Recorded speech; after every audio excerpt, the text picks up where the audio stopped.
So hello everyone, कैसे हैं आप लोग दोस्तों। मैं हूं आपका दोस्त, आपका teacher CA doctor Amit Khandal. और दोस्तों, कल हमने lecture number 1 for direct tax record किया था और उसमें मैंने आप लोगों को बताया था कि भाई व्हाट इज टैक्स, टैक्स क्या होता है। तो दोस्तों, हमने क्या बोला था कि टैक्स का मतलब होता है कंपल्सरी एक्सटोर्शन ऑफ मनी, धन का अनिवार्य रूप से कंपल्सरीली उसको कलेक्ट करना। अब बहुत सारे लोग बोले कि भाई हफ्ता वसूली टैक्स होता है क्या, तो मैंने बोला नहीं होता। क्यों नहीं होता? बिकॉज ये सारा काम किसी लॉ के अंदर होना चाहिए, किसी लॉ के अंदर। इसके बाद दोस्तों, हमने टैक्स के बारे में बात किया कि दो तरह का टैक्स होता है, डायरेक्ट और इनडायरेक्ट। दोस्तों, डायरेक्ट टैक्स वो होता है जहां पर बर्डन का शिफ्टिंग नहीं होता, मतलब जिसके ऊपर लगाया जाएगा उसी से रिकवर किया जाएगा, जिसके ऊपर लेवी होगा उसी से कलेक्शन होगा। इसे हम क्या बोलते हैं? Direct tax. इसे हम लोग डायरेक्ट टैक्स बोलते हैं दोस्तों। दूसरी और है भाई साहब इनडायरेक्ट टैक्स, जहां पर बर्डन शिफ्ट होता है, तो वहां पर टैक्स गुड्स और सर्विस पे लगाया जाता है, और जो बंदा उन गुड्स एंड सर्विसेज को कंज्यूम करेगा, फाइनली बर्डन उसी को बियर करना पड़ेगा। इसके बाद दोस्तों, मैंने टैक्स पेयर के बारे में बताया था। टैक्स पेयर को हम असेसी बोलते हैं, और उधर कंट्रोल करने के लिए सीबीडीटी बना हुआ है डायरेक्ट टैक्स का, central board of direct tax. और वहां पर इनकम टैक्स डिपार्टमेंट होता है, उसमें बहुत सारे ऑफिसर होते हैं जिनको हम लोग एओ बोलते हैं, असेसिंग ऑफिसर। दोस्तों, मैंने कल आप लोगों से इंडियन कॉन्स्टिट्यूशन की बात की थी। मैंने आप लोगों को बताया था कि भाई ये लॉ बनता कहां से है, आखिर लॉ बनाने का जो पावर है, पावर वो कहां से मिलता है।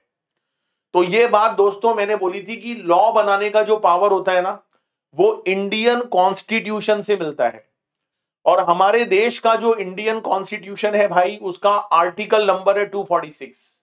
उस पर आप जैसे ही क्लिक करोगे तो वहां पर एक 7th शेड्यूल का ऑप्शन आएगा। आप उस पर जैसे ही क्लिक करोगे दोस्तों, 3 तरह का लिस्ट, मैं बोल सकता हूं 3 टाइप का लिस्ट वहां पर प्रकट हो जाएगा। एक को हम बोलेंगे यूनियन लिस्ट, एक को हम बोलेंगे स्टेट लिस्ट, एक को हम बोलेंगे कॉन्करेंट लिस्ट। तो दोस्तों, यूनियन लिस्ट के अंदर वो मैटर बताए गए हैं, यूनियन लिस्ट के अंदर वो मैटर बताए गए हैं जहां पर लॉ बनाने का एक्सक्लूसिव पावर सेंट्रल गवर्नमेंट के पास है। मतलब वहां स्टेट गवर्नमेंट लॉ बना ही नहीं सकती। स्टेट लिस्ट में वो मैटर, वो एंट्रीज गिवन है दोस्तों, जहां पर लॉ बनाने का पावर स्टेट गवर्नमेंट के पास है, वहां सेंट्रल गवर्नमेंट कभी भी लॉ नहीं बना सकती। लास्ट होता है भाई साहब कॉनकरेंट लिस्ट। ये जो कॉनकरेंट लिस्ट होता है, इसमें सेंट्रल गवर्नमेंट और स्टेट गवर्नमेंट दोनों को भाई साहब लॉ बनाने का पावर होता है। दोनों यहां पर लॉ बना सकते हैं, सेंट्रल भी लॉ बना सकती है, स्टेट गवर्नमेंट भी लॉ बना सकती है। तो ये सारी तमाम बातें दोस्तों मैंने आप लोगों को कल की क्लास में बताई थी, लेक्चर 1 में बताई थी, जो डायरेक्ट टैक्स का लेक्चर 1 है। अब हम दोस्तों इस यात्रा को आगे बढ़ाएंगे, और हम जो भी पढ़ाते हैं भाई, हम क्लास में ही नोट्स बनवाते हैं। तो आप लोग अपना जो रजिस्टर है, आपका जो भी कॉपी आपने बनाया है, मैंने कल समझाया था कॉन्सेप्ट नोट होना चाहिए, उसमें मैं आगे के सारे नोट्स आप लोगों को बनवाने वाला हूं। दिल थाम कर बैठिएगा दोस्तों। आप जब पूरी क्लासेस कंप्लीट कर लोगे तो टेक्स्ट के अंदर आपका जबरदस्त कमांड मैं देखना चाहता हूं, और हम दोस्तों इस सब्जेक्ट को इतना इंटरेस्टिंग बना देंगे कि आपको लगेगा यार जीना यहां मरना यहां, इसके सिवा जाना कहां। राइट, चलो जी स्टार्ट करते हैं दोस्तों। तो आप सभी लोग अपना कॉपी पेन रजिस्टर जो भी है भाई वो निकाल लो, और मैं आज आपको आगे का नोट्स यहां पर बनवा देता हूं, है ना। तो आगे का नोट्स हम लोग यहां पर बनाएंगे।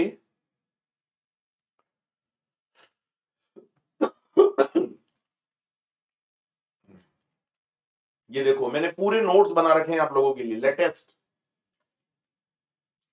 बिल्कुल लेटेस्ट अमेंडेड नोट्स हैं ये। चलो जी, तो स्टार्ट करते हैं दोस्तों। सबसे पहली बात ध्यान दीजिएगा, यहां पर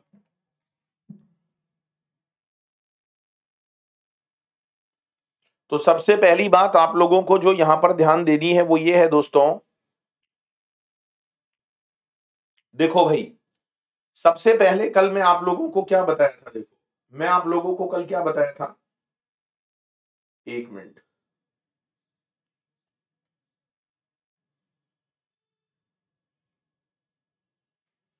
तो मैं आप लोगों को बताया था भाई यूनियन लिस्ट होता है, स्टेट लिस्ट होता है, कॉन्करेंट लिस्ट होता है। तो चलो दोस्तों आज हम लोग यूनियन लिस्ट के बारे में बात करते हैं। दोस्तों ये जो यूनियन लिस्ट होता है ना, इसके अंदर होती है बहुत सारी एंट्रीज, एंट्री 1, एंट्री 2, एंट्री 3, ऐसे करते करते करते करते एंट्री नंबर 82 और टोटल 97 एंट्रीज आर देयर। दोस्तों ये सब आपके सिलेबस में, आप इसको हल्के में मत लेना, छोटे बड़े किसी भी तरह के क्वेश्चंस यहां से बन सकते हैं। तो entry number 1, entry number 2, entry number 3, फिर एंट्री नंबर 82 और लास्ट में एंट्री नंबर 97। ये जितनी भी एंट्रीज है भाई, ये जितनी भी एंट्रीज हैं, एंट्री का मतलब होता है सब्जेक्ट, ये वो मैटर है जहां पर लॉ बनाने का पावर एक्सक्लूसिवली सेंट्रल गवर्नमेंट के पास है। तो हम सारा एंट्री नहीं पढ़ेंगे कि कौन सा एंट्री में क्या लिखा है, लेकिन अगर आप इनकम टैक्स पढ़ रहे हो तो दोस्तों आपके लिए है एंट्री नंबर 82 बहुत काम की। और आप लोग अपनी कॉपी में एंट्री नंबर 82 के सामने लिखोगे, एंट्री नंबर 82 के सामने क्या लिखोगे भाई, tax on income, tax on income लिखोगे। एंट्री नंबर 82 के सामने दोस्तों आपको लिखना पड़ेगा टैक्स ऑन इनकम, राइट। और टैक्स ऑन इनकम के साथ ब्रैकेट में लिखना है एक्सेप्ट एग्री कल्चर इनकम। तो सेंट्रल गवर्नमेंट के पास ये पावर है दोस्तों, और ये पावर सेंट्रल गवर्नमेंट को कहां से मिली, ये एक छोटा सा क्वेश्चन बन सकता है एग्जाम में, पावर कहां से मिली। पावर मिली दोस्तों article number 246 7th schedule union list का एंट्री नंबर 82। दोस्तों ये जो एंट्री नंबर 82 है ना, ये पावर देता है, ये सेंट्रल गवर्नमेंट को पावर देता है कि सेंट्रल गवर्नमेंट इनकम के ऊपर क्या लगा सकती है, टैक्स लगा सकती है। लेकिन कौन सी इनकम पर सेंट्रल गवर्नमेंट टैक्स नहीं लगा सकती, एग्रीकल्चर इनकम। दोस्तों एग्रीकल्चर जो इनकम होती है ना, उसके ऊपर सेंट्रल गवर्नमेंट को टैक्स लगाने का पावर नहीं है।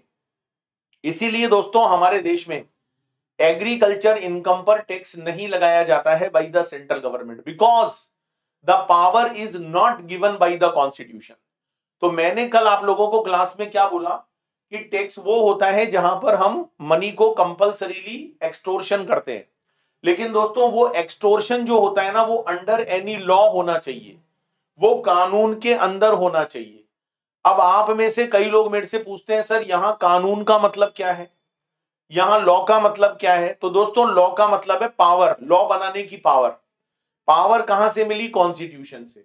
और इनकम टैक्स आप लोग पढ़ रहे हो, तो इनकम टैक्स का पावर कहां से मिला, एंट्री नंबर 82 से। याद रखना इस बात को, यूनियन लिस्ट का एंट्री नंबर 82 पावर देता है सेंट्रल गवर्नमेंट को कि पूरे इंडिया में कोई भी पर्सन अगर इनकम को अर्न करेगा तो उसके ऊपर सेंट्रल गवर्नमेंट क्या लगा सकती है दोस्तों, यहां पर सेंट्रल गवर्नमेंट टैक्स लगा सकती है, राइट। चलो अच्छा, सेंट्रल गवर्नमेंट ने दोस्तों इस पावर को यूज भी कर लिया। अच्छा सेंट्रल गवर्नमेंट ने इस पावर को कैसे यूज किया, इनकम टैक्स एक्ट 1961। दोस्तों यहां पर इनकम टैक्स एक्ट 1961 बनाया गया। सेंट्रल गवर्नमेंट ने एक लॉ पास किया, इनकम टैक्स एक्ट 1961, और ये जो कानून बना दोस्तों वो इसी एंट्री से पावर लेकर बनाया गया। तो दोस्तों हमारे देश में इनकम टैक्स लगाने के लिए कौन सा कानून है, इनकम टैक्स एक्ट 1961। लेकिन दोस्तों आप लोगों की नॉलेज के लिए बता दूं कि ये हमारे देश में इफेक्टिव हुआ 1/4/1962 से। मतलब कानून तो 1961 में ही बन गया था, लेकिन ये हमारे देश में इफेक्टिव कब से हुआ है, 1 अप्रैल 1962 से। 1 अप्रैल 1962 से दोस्तों इस कानून को हमारे देश में इफेक्टिव किया गया है। राइट। अच्छा, ये कहाँ एप्लीकेबल होता है तो मैं आपको बता दूं, होल ऑफ इंडिया, ये पूरे भारत के अंदर, ये पूरे भारत के अंदर दोस्तों एप्लीकेबल है, पूरे इंडिया में, इंक्लूडिंग जम्मू कश्मीर ऑल्सो। कई लोग, कई लॉ में आपने पढ़ा होगा जम्मू कश्मीर को छोड़कर, लेकिन इसमें सब कुछ इंक्लूड है। पूरे भारत में, पूरे जम्मू कश्मीर में, कहीं पर भी इंडिया में अगर आप इनकम कमाओगे तो आपको इनकम के ऊपर टैक्स देना पड़ेगा। और इसके लिए हमारे देश में जो कानून बनाया गया है, उस कानून का नाम क्या है? Income tax act 1961। बोलो, समझ में आया यहां तक? हाँ सर, बहुत जोर से समझ में आया। चलो, अब हम बात करते हैं स्टेट लिस्ट की। जैसे दोस्तों 1 से लेकर 97 entries are there in union list. 1 से लेके 97 एंट्री कहां पर है? यूनियन लिस्ट के अंदर है। अच्छा, यूनियन लिस्ट में कुछ एंट्रीज ऐसी हैं जो आप लोग इनडायरेक्ट टैक्स के अंदर पढ़ते हो, क्योंकि कुछ पावर इनडायरेक्ट टैक्स लगाने का है, तो जब आप जीएसटी इनडायरेक्ट टैक्स पढ़ोगे वहां पर वो एंट्रीज आप लोग कवर करोगे। अच्छा, स्टेट लिस्ट की अगर मैं बात करूं दोस्तों, स्टेट लिस्ट के अंदर वो मैटर बताए गए हैं जहां पर लॉ बनाने का पावर एक्सक्लूसिवली स्टेट गवर्नमेंट के पास है। और यहां पर दोस्तों एक एंट्री नंबर है 46 जो आप लोगों के काम की है। ये जो एंट्री नंबर 46 है, इसमें लिखा हुआ है, आप लिख लो, tax on agriculture income. Tax on agriculture income मतलब सर आप ये कहना चाहते हो कि इनकम टैक्स लगाने का पावर तो सेंट्रल के पास था, लेकिन एक इनकम ऐसी थी जिस पर टैक्स लगाने का पावर स्टेट गवर्नमेंट के पास था। और दोस्तों उस इनकम का नाम है my dear friends agriculture income.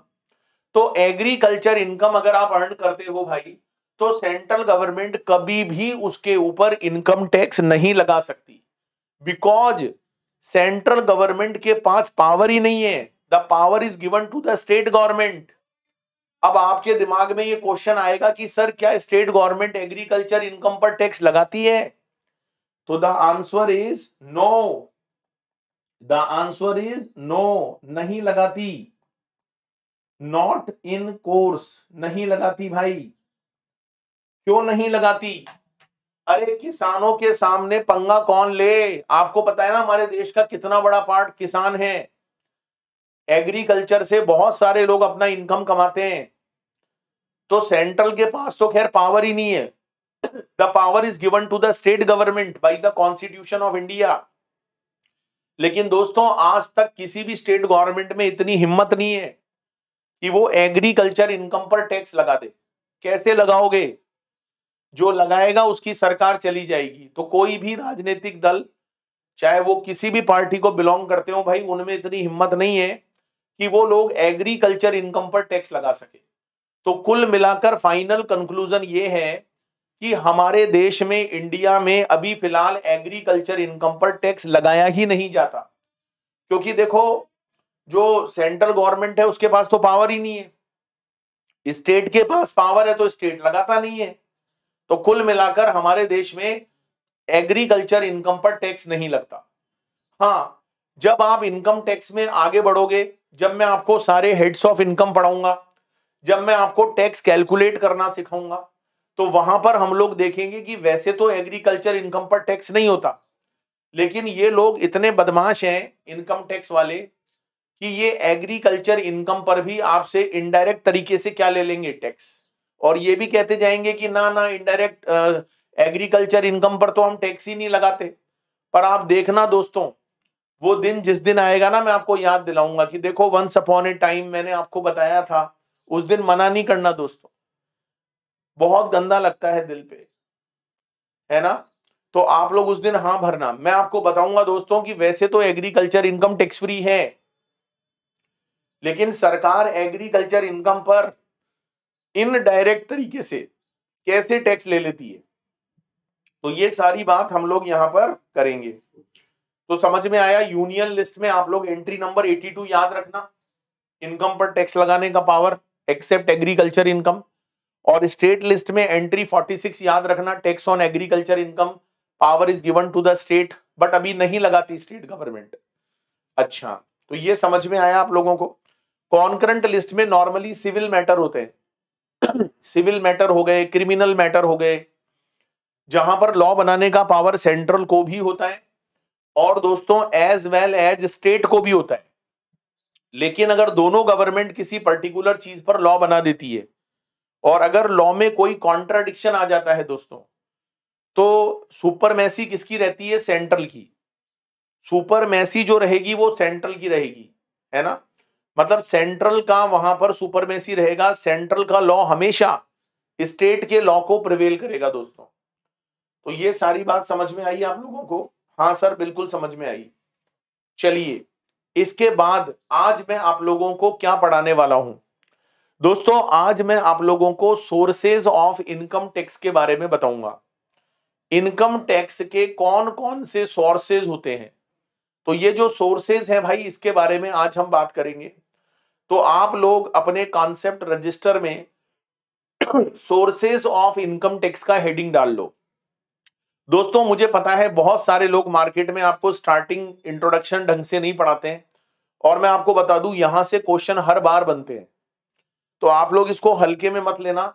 ये सब आपके सिलेबस में है, आपके कोर्स में है, हमें सारी चीजें पढ़कर जानी है, हमें कोई चीज छोड़नी नहीं है और मैं आपको सारा कवर कराऊंगा। हो सकता है कोई टॉपिक आगे पीछे हो जाए, जैसे इसमें एग्जामिशन का चैप्टर आता है आप लोगों के स्टडी मैट में, तो वो पहले आता है लेकिन मैं उसको बाद में लास्ट में करवाता हूं, ठीक है। तो आगे पीछे हो सकता है लेकिन हमें चीजें सारी कवर करके चलनी है। तो आप लोग यहां पर एक हेडिंग डाल लो, that is called source of income tax. एक हेडिंग लिखो, सोर्स ऑफ इनकम टैक्स। तो हमारा जो अगला हेडिंग है वो है भाई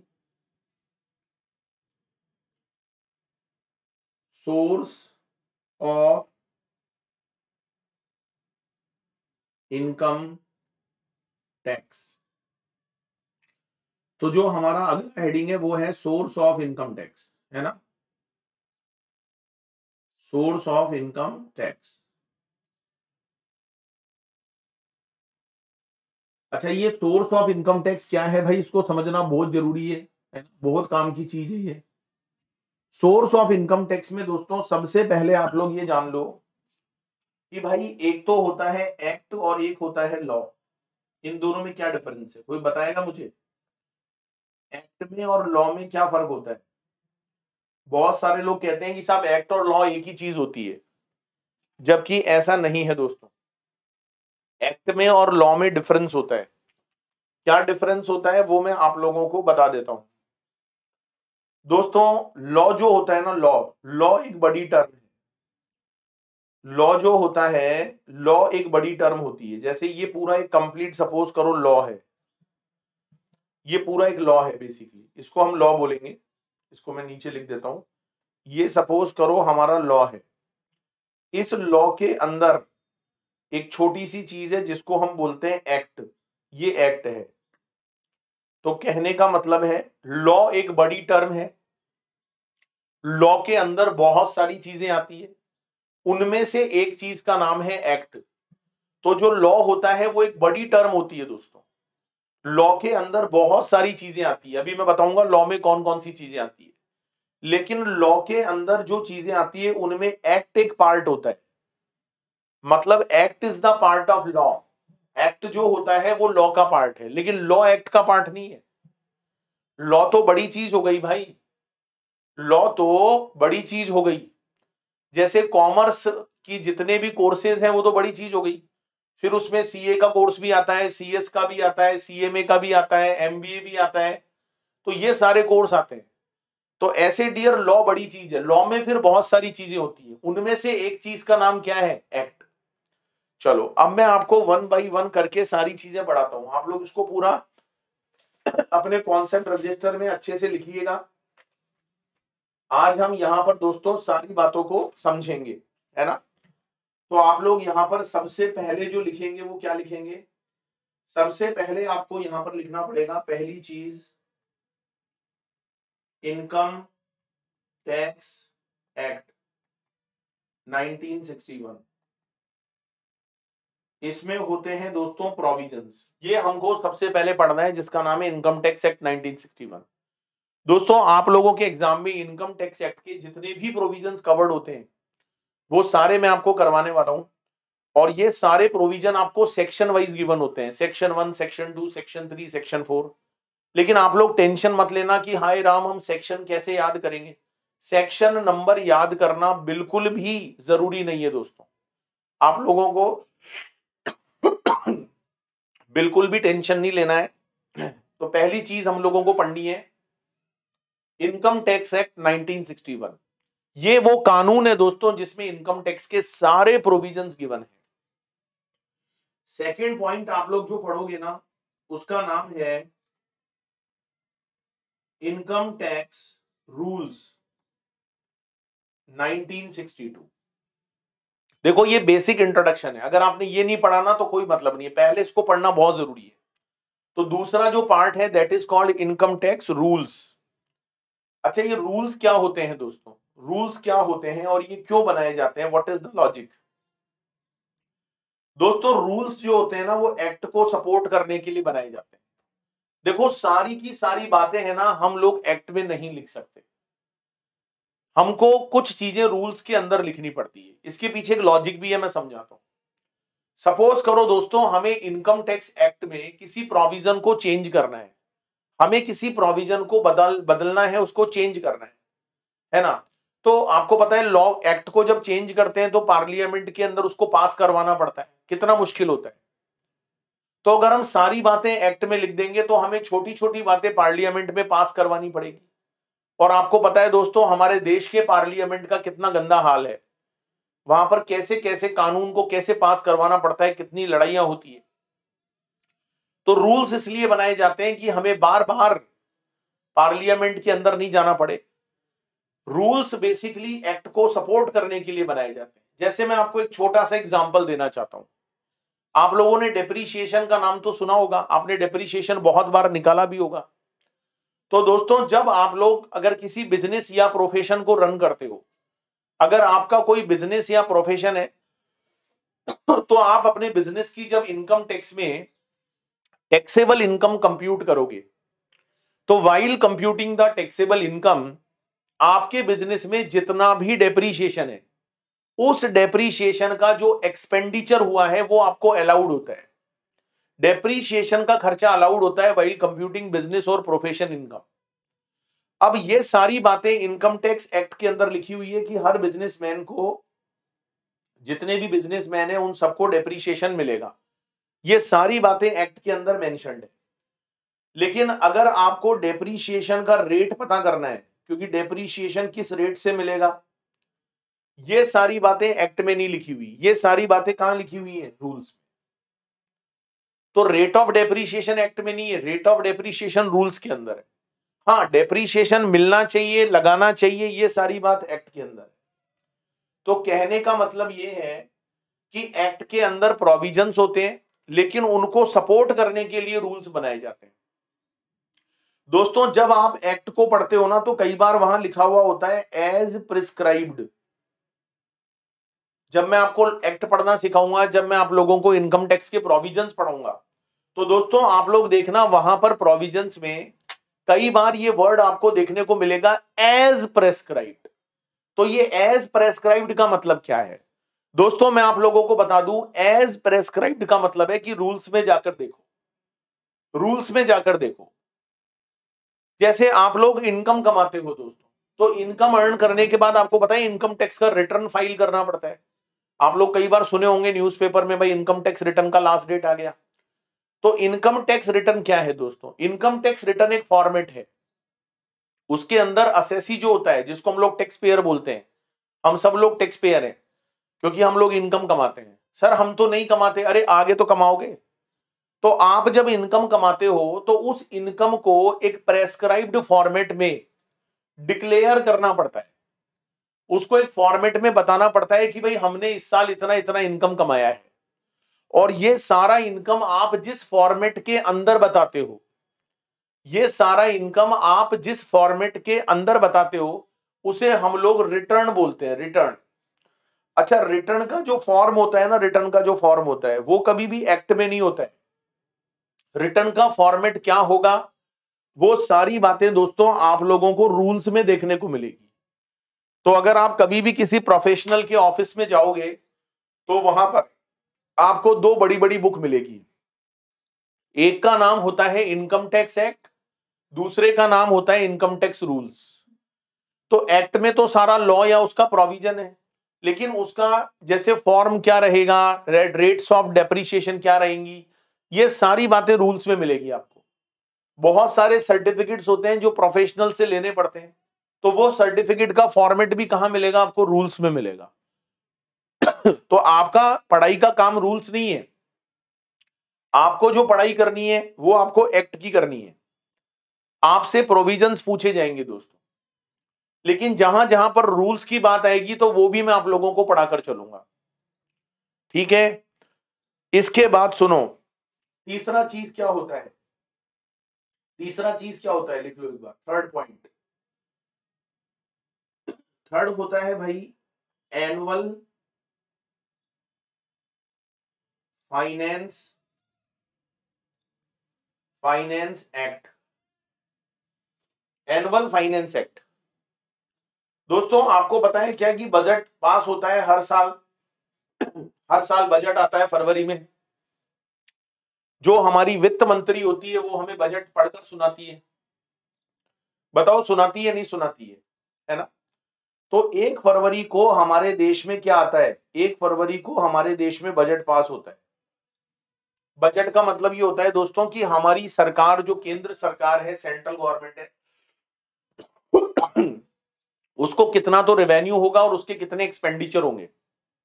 जैसे हम अपने घर का बजट बनाते हैं, वैसे ही दोस्तों पूरे देश का बजट बनाया जाता है, और ये एनुअल फाइनेंस एक्ट के थ्रू होता है। दोस्तों एनुअल फाइनेंस एक्ट हर साल आता है, हर साल। और ये जो फाइनेंस एक्ट होता है ना, ये पहले बिल होता है, पहले इसको बिल बोलते हैं, बिल। फिर ये बिल पार्लियामेंट के सामने रखा जाता है, जो हमारी फाइनेंस मिनिस्टर है सीतारमन जी, वो पढ़कर सुनाती है। फिर सारे लोग हाँ हाँ हु करते हैं, विपक्ष के लोग बोलते हैं नहीं नहीं खराब है, खराब है। फिर ये जो बिल होता है ना दोस्तों, इसको राष्ट्रपति की वो मिल जाती है एक्सेप्टेंस। पहले चर्चा होती है बिल पर संसद में, उसके बाद जैसे ही प्रेसिडेंट इसके ऊपर साइन करते हैं तो ये फाइनेंस एक्ट बन जाता है। इसके कारण क्या होता है दोस्तों कि हमारा जो इनकम टैक्स का एक्ट बना हुआ है, या हमारे देश में जो जीएसटी कानून बना हुआ है, उसके अंदर चेंजेस किए जाते हैं। तो कभी भी डायरेक्ट इनकम टैक्स और जीएसटी में चेंज नहीं होते। पहले दोस्तों एनुअल फाइनेंस एक्ट पास होता है हर साल, फिर उस एनुअल फाइनेंस एक्ट में जो चीजें दी हुई होती है उसके बेसिस पर इनकम टैक्स का एक्ट और जीएसटी के एक्ट को चेंज किया जाता है। अब जैसे मान लो जी आपका जो एग्जाम है वो 2022 में है, आपका जो एग्जाम है वो 2022 में है, वेदर इन जून और वेदर इन दिसंबर। तो आप लोगों के लिए कौन सा फाइनेंस एक्ट एप्लीकेबल होगा, तो आपके लिए एप्लीकेबल होगा भाई फाइनेंस एक्ट 2021। फाइनेंस एक्ट 2021 आप लोगों के एग्जाम में लगेगा। तो एग्जाम अगर आपका 2022 में है तो फाइनेंस एक्ट जो 2021 में पास हुआ था वो आप लोगों के एग्जाम में लगेगा। आप लोगों को जो भी आंसर करने हैं वो फाइनेंस एक्ट 2021 के अकॉर्डिंग करने हैं। तो मैं आप लोगों को कंप्लीट जो भी पढ़ाऊंगा भाई, जो भी प्रोविजंस पढ़ाऊंगा, जो भी मैं क्वेश्चन आपको सॉल्व करवाऊंगा, वो सारे अकॉर्डिंग टू फाइनेंस एक्ट 2021 के अकॉर्डिंग करवाऊंगा। तो आप लोग कहीं भी क्लासेस लियो भाई, कहीं आपको पुराना पढ़ा दिया हो, पुराना रिकॉर्डिंग दे दिया हो, तो बी अवेयर, ध्यान रखिएगा इस बात का, क्योंकि यहां पर चेंजेस होते हैं दोस्तों। इनकम टैक्स में भी चेंजेस होते हैं और जीएसटी में भी चेंजेस होते हैं। तो जिन लोगों का एग्जाम जून और दिसंबर 2022 में है, उनको फाइनेंस एक्ट 2021 के प्रोविजंस पढ़ने पड़ेंगे, ठीक है ना, क्योंकि फाइनेंस एक्ट 2022 तो अब आएगा। अच्छा, फाइनेंस एक्ट 2022 जो अभी 1 फरवरी 2022 को आएगा, वो एप्लीकेबल होगा 2023 के जिनका एग्जाम है, ठीक है ना। तो जिनका एग्जाम 2023 में है उनके लिए फाइनेंस एक्ट 22 लगेगा। आपका एग्जाम जो है जून और दिसंबर 22 में है, तो आप लोगों के लगेगा फाइनेंस एक्ट 2021। तो हमारी क्लासेस बिल्कुल न्यूली रिकॉर्डेड क्लासेस हैं अकॉर्डिंग टू फाइनेंस एक्ट 2021। ठीक है, चौथी चीज क्या होती है? चौथी चीज क्या होती है? ये सब सोर्सेज हैं, ये सारे सोर्स हैं भाई। पहला सोर्स इनकम टैक्स एक्ट हो गया, दूसरा सोर्स इनकम टैक्स रूल्स हो गए, तीसरा होता है एनुअल फाइनेंस एक्ट, चौथा क्या होता है? फोर्थ, इसको हम लोग बोलते हैं circulars. Circulars issued by CBDT, circular issued by CBDT, circulars. अब आप कहोगे सर ये सर्कुलर क्या होता है? सर्कुलर क्या चीज होती है? सर्कुलर वर्ड दोस्तों कई बार आता है। सुनो मेरी बात, कानून तो बन गया, लॉ तो बन गया, रूल्स भी बन गए, लेकिन दोस्तों कई बार क्या होता है कि कानून में, लॉ के अंदर कई बार कुछ प्रॉब्लम्स होती हैं, कुछ डाउट्स होते हैं, कुछ कंफ्यूजन्स होते हैं। कोई प्रोविजन है दोस्तों जिसका एनालिसिस समझ में नहीं आ रहा कि क्या होना चाहिए, तो ऐसे में हमारे देश में एक बोर्ड है जिसका नाम है सीबीडीटी। मैंने स्टार्टिंग में बताया था आपको, central board of direct taxes. तो ये central board of direct taxes क्या करता है? Time to time circular issue करता है। अच्छा, सर्कुलर इशू करने का मतलब होता है क्लैरिफिकेशन। क्लैरिफिकेशन, जो बातें प्रोविजंस में लिखी हैं, जो बातें सेक्शन के अंदर लिखी है, उनको क्लैरिफाई करना, उस पर क्लैरिफिकेशन लेकर आना, ये काम कौन करेगा? सीबीडीटी। तो सीबीडीटी लॉ को एनालाइज करने के पॉइंट ऑफ व्यू से बीच बीच में सर्कुलर लेकर आता है। सर्कुलर का मतलब होता है भाई साहब क्लैरिफिकेशन। अब मेरी एक बात ध्यान से सुनना, ये जो सर्कुलर होते हैं, ये जो क्लैरिफिकेशन होते हैं दोस्तों, एक तो होता है सीबीडीटी और एक होता है हमारा असेसी। असेसी मतलब हम लोग टैक्स पेयर, समझाया था आपको। तो मुझे एक बात बताओ, अगर किसी चीज पर सर्कुलर आ गया सीबीडीटी का, तो क्या ये सर्कुलर बाइंडिंग होता है? मानना पड़ेगा सर्कुलर? ये भी एक क्वेश्चन बनता है एग्जाम में, क्या सर्कुलर मानना पड़ेगा? तो दोस्तों मैं आपको बता दूं, अगर आप सीबीडीटी की बात कर रहे हो तो यहां पर आप लोग लिख लो binding on department, binding on department, और एसएससी में लिख लो डिस्क्रिएशन। अब इसका क्या मतलब है ये भी मैं आपको बता देता हूं। देखो भाई, ये जो सर्कुलर होता है ना, ये डिपार्टमेंट पर तो बाइंडिंग होता है। मतलब अगर सीबीडीटी ने कोई सर्कुलर इशू किया तो डिपार्टमेंट के जो ऑफिसर्स हैं, इनकम टैक्स ऑफिसर्स, उनको वो सर्कुलर मानना पड़ेगा। जैसा सीबीडीटी ने बोला वैसा करना पड़ेगा, क्योंकि वो खुद डिपार्टमेंट है भाई, सीबीडीटी के अंडर में आते हैं वो। तो वो कैसे मना कर सकते हैं कि हम सीबीडीटी के सर्कुलर को नहीं मानेंगे? लेकिन दोस्तों जो असेसी होता है ना, असेसी जिसको हम लोग टैक्स पेयर बोलते हैं, वो सर्कुलर को माने ऐसा जरूरी नहीं है, उसके डिस्क्रिएशन पर है। अगर उसको लगता है कि सर्कुलर उसके फेवर में नहीं है, या सर्कुलर में जो बात बताई गई है वो उसको रॉन्ग लग रही है, तो असेसी सर्कुलर को मानने से मना कर सकता है। क्योंकि दोस्तों सर्कुलर कोई लॉ नहीं है। देखो, लॉ को मानने से तो कोई मना नहीं कर सकता, लॉ तो सबको मानना पड़ेगा। लॉ तो असेसी को भी मानना पड़ेगा, ऑफिसर को भी मानना पड़ेगा, जो हमारे देश में कोर्ट बने हुए हैं उनको भी मानना पड़ेगा। लेकिन सर्कुलर मानने के लिए, सर्कुलर को फॉलो करने के लिए असेसी बाउंड नहीं होता। अगर असेसी चाहे तो दोस्तों किसी भी सर्कुलर को कोर्ट के अंदर चैलेंज कर सकता है। तो आपको समझ में आया कि सर्कुलर डिपार्टमेंट पर तो बाइंडिंग होता है, लेकिन दोस्तों वो असेसी के ऊपर बाइंडिंग नहीं होता, वो असेसी की डिस्क्रिएशन पर होता है। अगर दोस्तों असेसी को लगता है कि कोई सर्कुलर सही नहीं है, फेवर में नहीं है, तो वो लोग सर्कुलर को कोर्ट के अंदर क्या कर सकते हैं भाई? चैलेंज कर सकते हैं। कोर्ट के अंदर सर्कुलर को क्या किया जा सकता है? चैलेंज किया जा सकता है। समझ में आई ये बात, ध्यान रखना। तो सर्कुलर वर्ड कई बार आएगा जब आप लोग इनकम टैक्स का लॉ पढ़ोगे, कोई भी लॉ पढ़ोगे तो वहां सर्कुलर वर्ड आएगा। सर्कुलर का मतलब समझ गए ना, सर्कुलर खुद लॉ या कानून नहीं है, वो तो लॉ को समझाने के लिए इशू किया जाता है, राइट। ये सारी बातें भाई लोगों आप लोगों के कोर्स में है। इसके बाद हम लोग पॉइंट नंबर 5 पढ़ेंगे, और पॉइंट नंबर 5 में हम लोग लिखेंगे notification. Notification issued by central government oblique CBDT. Notification issued by central government oblique CBDT, ठीक है। अब ये क्या होता है भाई, नोटिफिकेशन। हमारे देश में नोटिफिकेशन कौन इशू करता है? या तो सेंट्रल गवर्नमेंट इशू करती है या सीबीडीटी इशू करती है। क्यों करती है? लॉ के अंदर कोई भी चेंज करना हो, चेंज मतलब अमेंडमेंट। भाई मुझे एक बात बताओ, फाइनेंस एक्ट 2021 तो आ गया, मान लो फरवरी में आ गया, 1 फरवरी को। अब मान लो सरकार को लॉ में कोई चेंज करना है, कोई अमेंडमेंट करना है, तो क्या सरकार अगले साल तक इंतजार करे कि भाई जब फाइनेंस एक्ट 2022 आएगा तब हम चेंज करेंगे?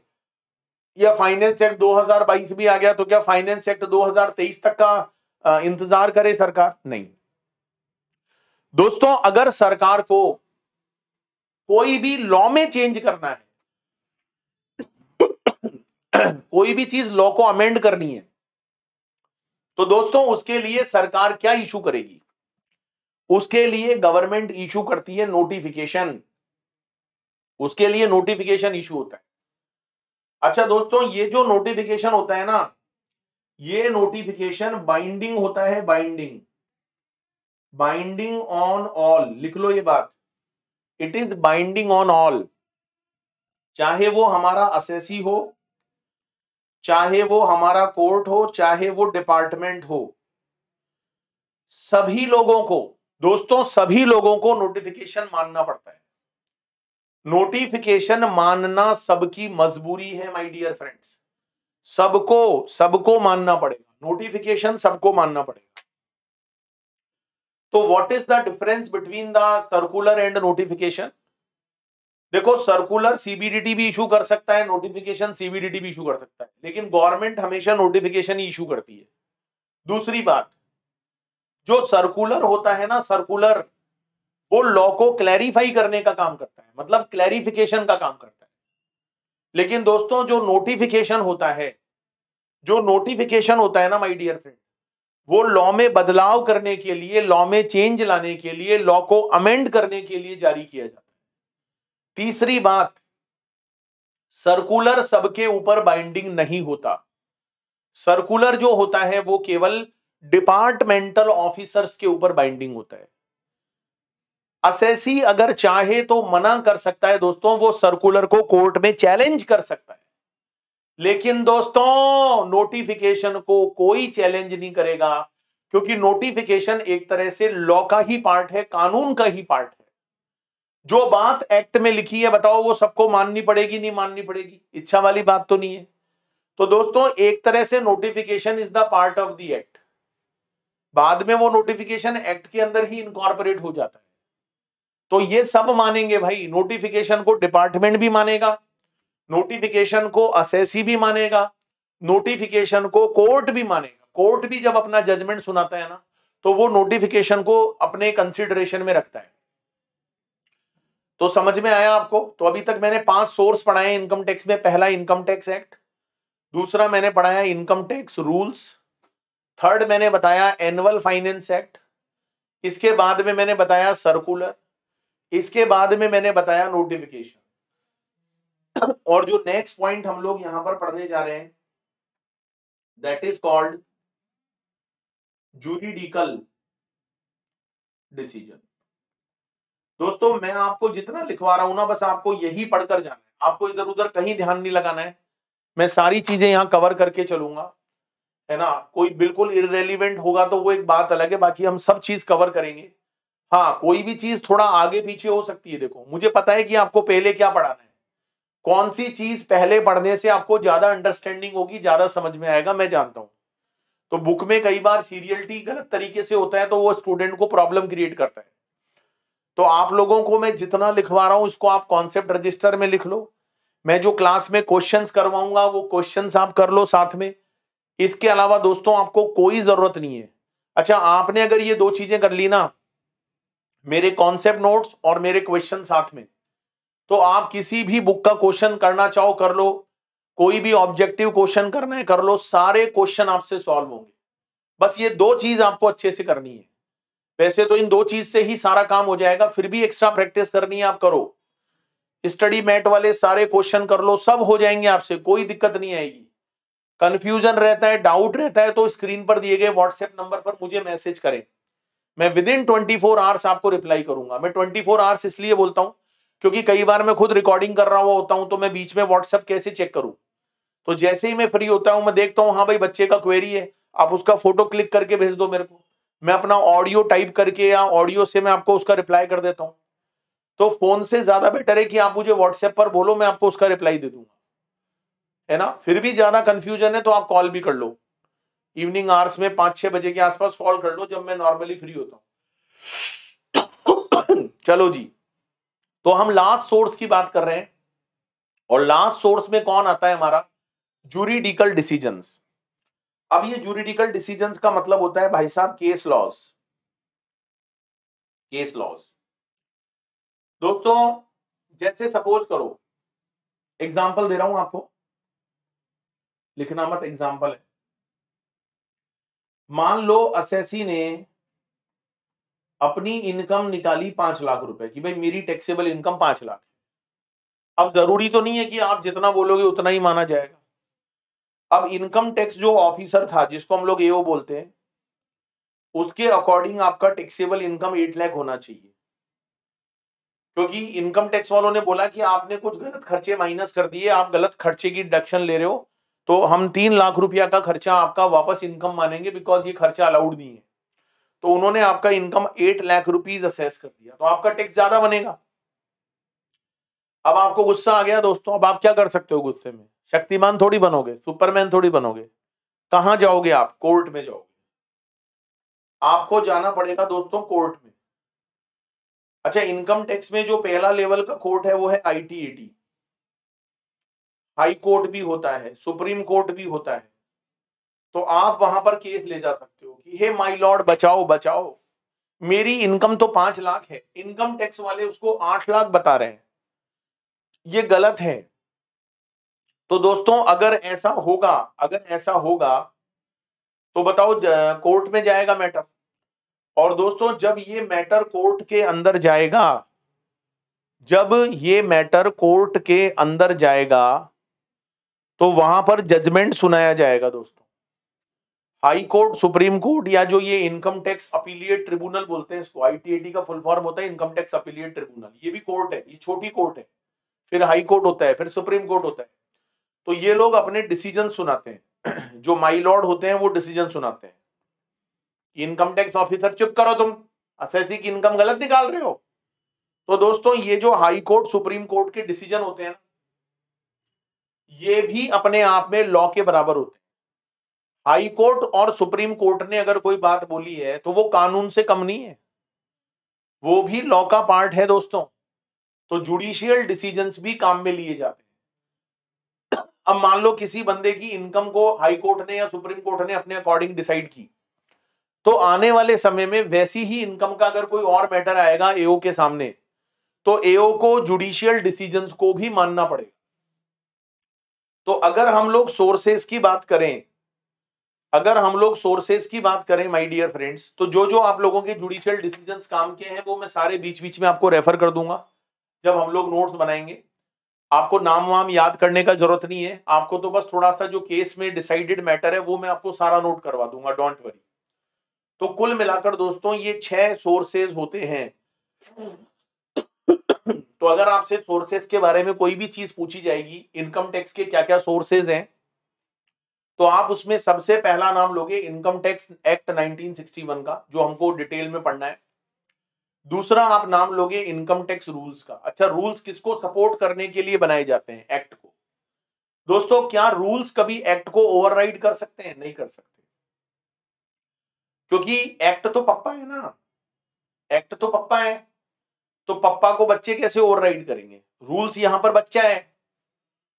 तो सबसे पहले एक्ट का नाम लिखोगे, सेकंड नंबर पर आप रूल्स का नाम लिखोगे, थर्ड नंबर पर आप एनुअल फाइनेंस एक्ट का नाम लिखोगे, जो बजट होता है हर साल जो पास होता है, जिसके कारण हमारे लॉ को अमेंड किया जाता है। जैसे हमारा एग्जाम अगर 2022 में है तो हमको फाइनेंस एक्ट 2021 पढ़ना पड़ेगा। अब जैसे फाइनेंस एक्ट 22 आएगा, वो तो अभी आएगा ना 2022 में, तो वो किसके एप्लीकेबल होगा? जिनका एग्जाम 2023 में है, राइट। चलो, इसके अलावा मैंने सर्कुलर के बारे में पढ़ाया। सर्कुलर सीबीडीटी इशू करता है, क्लैरिफिकेशन डिपार्टमेंट को मानना पड़ता है, एसएससी की डिस्क्रिएशन पर होता है। फिर हमने बात करी नोटिफिकेशन की। नोटिफिकेशन गवर्नमेंट लेकर आती है लॉ को अमेंड करने के लिए, लॉ को चेंज करने के लिए। अच्छा, नोटिफिकेशन सबको मानना पड़ेगा, ये सभी लोगों पर बाइंडिंग होता है। इसके बाद हमने बात करी भाई साहब जुरिडिकल डिसीजंस की। जो कानूनी डिसीजन होते हैं, जो कोर्ट अपने जजमेंट सुनाता है दोस्तों, वो भी कम नहीं होते हैं, वो भी लॉ का पार्ट होते हैं। उनको भी फॉलो किया जाता है जब असेसमेंट होता है किसी पर्सन का। जब किसी पर्सन की इनकम निकाली जाती है तो जुडिशियल डिसीजंस को भी फॉलो करना पड़ता है। तो ये 6 चीजें हो गई भाई साहब यहां पर। तो कहने का मतलब एक्ट तो एक चीज हो गई, एक्ट के साथ में आपके रूल्स भी हो गए, नोटिफिकेशन भी हो गए, सर्कुलर भी हो गया, N1 फाइनेंस एक्ट भी हो गया। इसके अलावा जो है आप लोगों के जुडिशियल डिसीजंस भी हो गए। ये सारे सब चीजें मिलकर क्या बनती है? लॉ। तो लॉ दोस्तों एक बड़ी टर्म है। एक्ट में और लॉ में फर्क है दोस्तों। बहुत सारे लोगों से आप पूछोगे वो एक्ट और लॉ को इक्वल बताएंगे, लेकिन ऐसा नहीं है। लॉ का मतलब होता है ये सारी चीजें मिलकर एक लॉ बनता है। लॉ के अंदर एक्ट भी आएगा, लॉ के अंदर रूल्स भी आएंगे, लॉ में नोटिफिकेशन भी आएंगे, सर्कुलर भी आएंगे, तब आपको पूरा इनकम टैक्स का नॉलेज होगा। तो आप लोगों के एग्जाम में जो जो नोटिफिकेशन, जो जो सर्कुलर काम के हैं, जो जो केस लॉस काम के हैं, वो सारे मैं आप लोगों को नोट करवा के चलूंगा।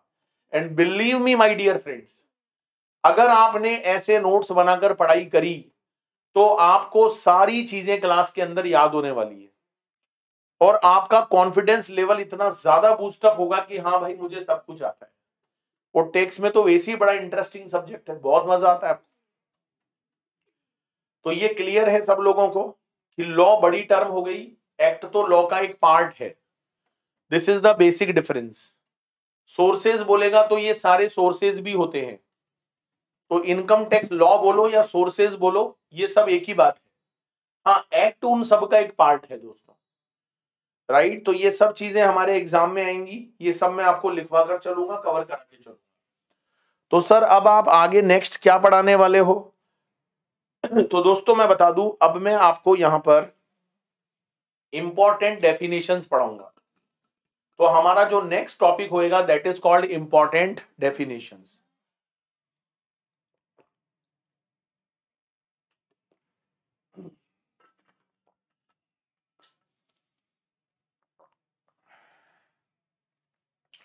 हमारा जो नेक्स्ट टॉपिक होने वाला है that is called important definitions. तो जो अगला पॉइंट हम यहां पर पढ़ेंगे वो है इंपॉर्टेंट डेफिनेशंस।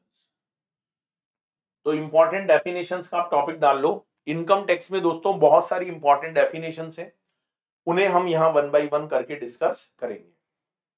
देखो, आप लोग दोस्तों आज तक कोई भी एक्ट पढ़े हो, मैं आपको एक छोटी सी बात बता दूं। एक सेक्शन होता है 2, आप कोई भी लॉ उठाकर देख लेना। आप लोगों ने कोई कॉन्ट्रैक्ट एक्ट पढ़ा हो या कभी कंपनीज एक्ट पढ़ा हो, कोई भी पार्टनरशिप एक्ट पढ़ा हो, आप एक चीज हमेशा उठाकर देखना, वहां पर जो सेक्शन 2 होता है ना, सेक्शन 2, वो सेक्शन 2 बेसिकली डेफिनेशन का ही होता है। सेक्शन 2 के अंदर बहुत सारी डेफिनेशंस होती हैं। हाँ, सबसेक्शन अलग होते हैं, 1 2 3 4 5 6, तो हमारे को वो सब याद नहीं करने, आप बिल्कुल भी टेंशन मत लेना। सारी डेफिनेशन इनकम टैक्स की भी सेक्शन 2 में दी हुई है। तो दोस्तों सबसे पहले हम लोग यहाँ पर डेफिनेशंस पढ़ेंगे। तो सेक्शन 2 में जो पहला डेफिनेशन मैं आपको पढ़ाने वाला हूं दैट इज कॉल्ड पर्सन। हम लोग दोस्तों पर्सन का डेफिनेशन पढ़ेंगे। पर्सन, पर्सन कौन होता है, देखो ये जानना बहुत जरूरी है। क्यों? क्योंकि दोस्तों इनकम टैक्स जो लगता है ना वो पर्सन की इनकम पे लगता है। इनकम टैक्स जो लगता है वो किसी पर्सन की इनकम पे लगता है। अब ये जानना बहुत जरूरी है भाई हम लोग पर्सन किसको बोले, क्योंकि जब तक हमको पर्सन ही नहीं पता होएगा तो हम इनकम किसका कैलकुलेट करेंगे। और मैं फिर आपको एक बात बोल दूं दोस्तों, हमारा ऑब्जेक्ट इनकम निकालना नहीं है। हमारा जो ऑब्जेक्ट है ना दोस्तों वो टैक्सेबल इनकम को निकालना है। तो हमें पूरे इनकम टैक्स में टैक्सेबल इनकम निकालनी होती है। टैक्सेबल इनकम का मतलब वो इनकम जिस पर इनकम टैक्स लगेगा। अच्छा, टैक्सेबल इनकम हम किसका निकालेंगे? पर्सन का निकालेंगे। So who is person as per income tax law? तो दोस्तों मैं एक एक करके आप लोगों को पर्सन का डेफिनेशन बताऊंगा। तो पहला डेफिनेशन है पर्सन इंक्लूड्स। अब देखो किसी डेफिनेशन में अगर इंक्लूड्स वर्ड आता है, इंक्लूड्स, तो दोस्तों इंक्लूड का मतलब क्या होता है? अगर आप कोई डेफिनेशन पढ़ रहे हो और डेफिनेशन के अंदर अगर इंक्लूड्स वर्ड आता है, इंक्लूड्स क्या मतलब होता है इंक्लूड्स का? दोस्तों दो तरह की डेफिनेशन होती है, एक तो होती है इंक्लूसिव और एक होती है दोस्तों एक्सक्लूसिव।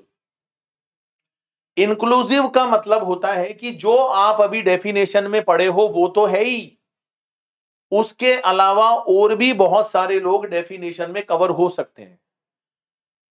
जैसे पर्सन का डेफिनेशन इंक्लूसिव है, मैं आपको जो जो नाम अभी बोलूंगा वो तो पर्सन है ही, बाकी लोगों को भी पर्सन माना जा सकता है।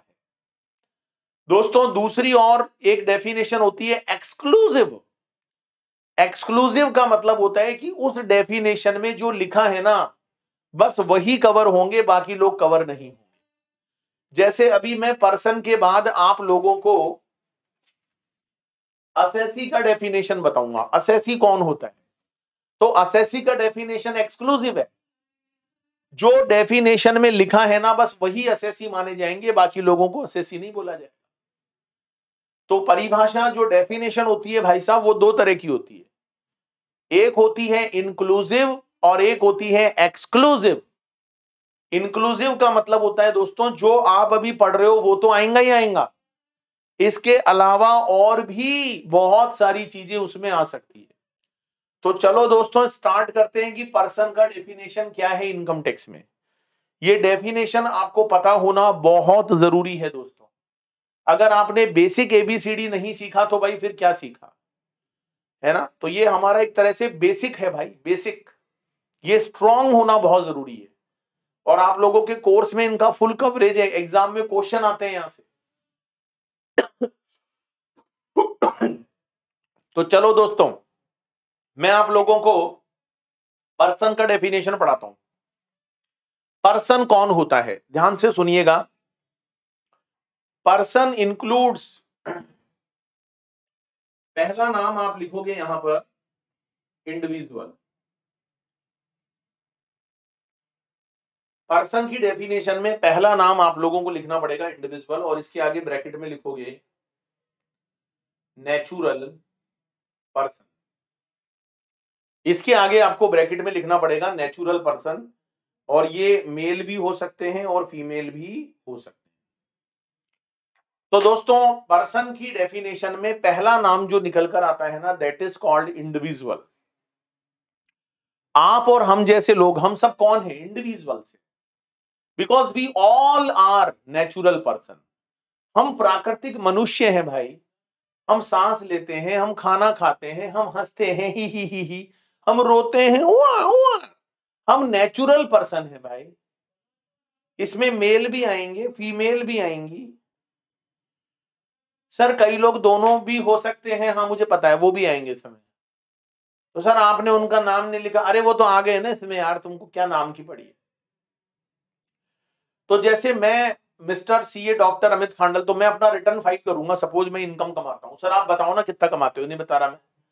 तो मैं अगर अपना रिटर्न फाइल करूंगा तो मेरे से पूछा जाएगा भाई आप कौन सी कैटेगरी के पर्सन हो, तो बताओ मैं कहां टिक लगाऊंगा? इंडिविजुअल पर। मैं इंडिविजुअल हूं।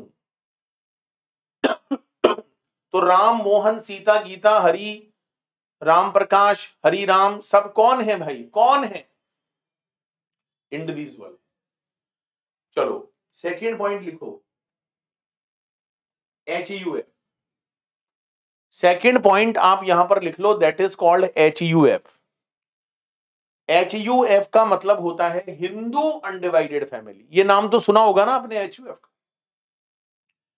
HUF का फुल फॉर्म होता है हिंदू अनडिवाइडेड फैमिली। ठीक है। अच्छा ये क्या होता है? अ ग्रुप ऑफ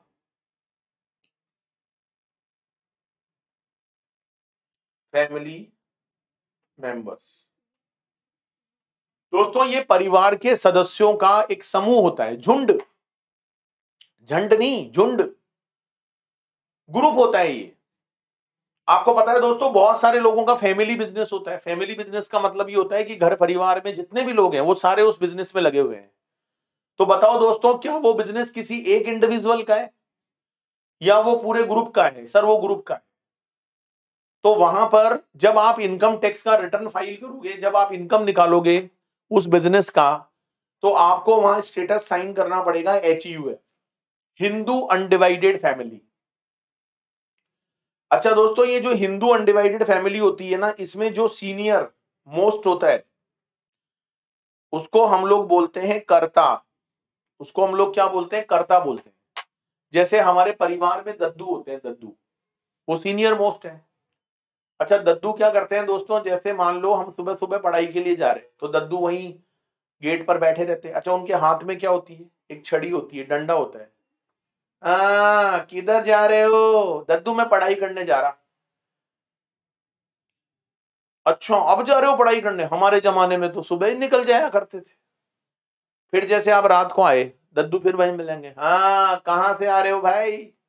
दद्दू वो मैं पढ़ाई करके आ रहा हूं। इतना लेट? हमारे जमाने में तो बहुत जल्दी आ जाते थे। आपको लगता है यार दद्दू भी क्या मतलब। लेकिन दोस्तों आप ये मत सोचना कि वो आपका बुरा चाहते हैं। दोस्तों वो आपका अच्छा चाहते हैं। उन्हें परिवार के सदस्यों की टेंशन है भाई कोई गलत रास्ते पर तो नहीं जा रहा। तो दद्दू कौन है? दद्दू कर्ता कहलाएंगे, HUF के कर्ता कहलाएंगे।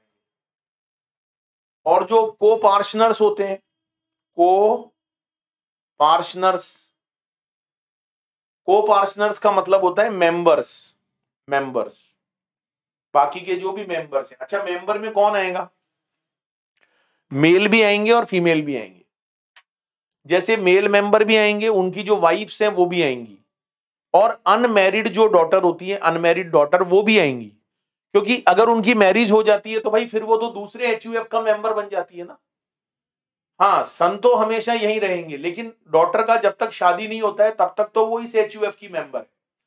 जब उनका शादी हो जाएगा तो फिर वो दूसरे जो है HUF का मेंबर बन जाएंगी। ठीक है।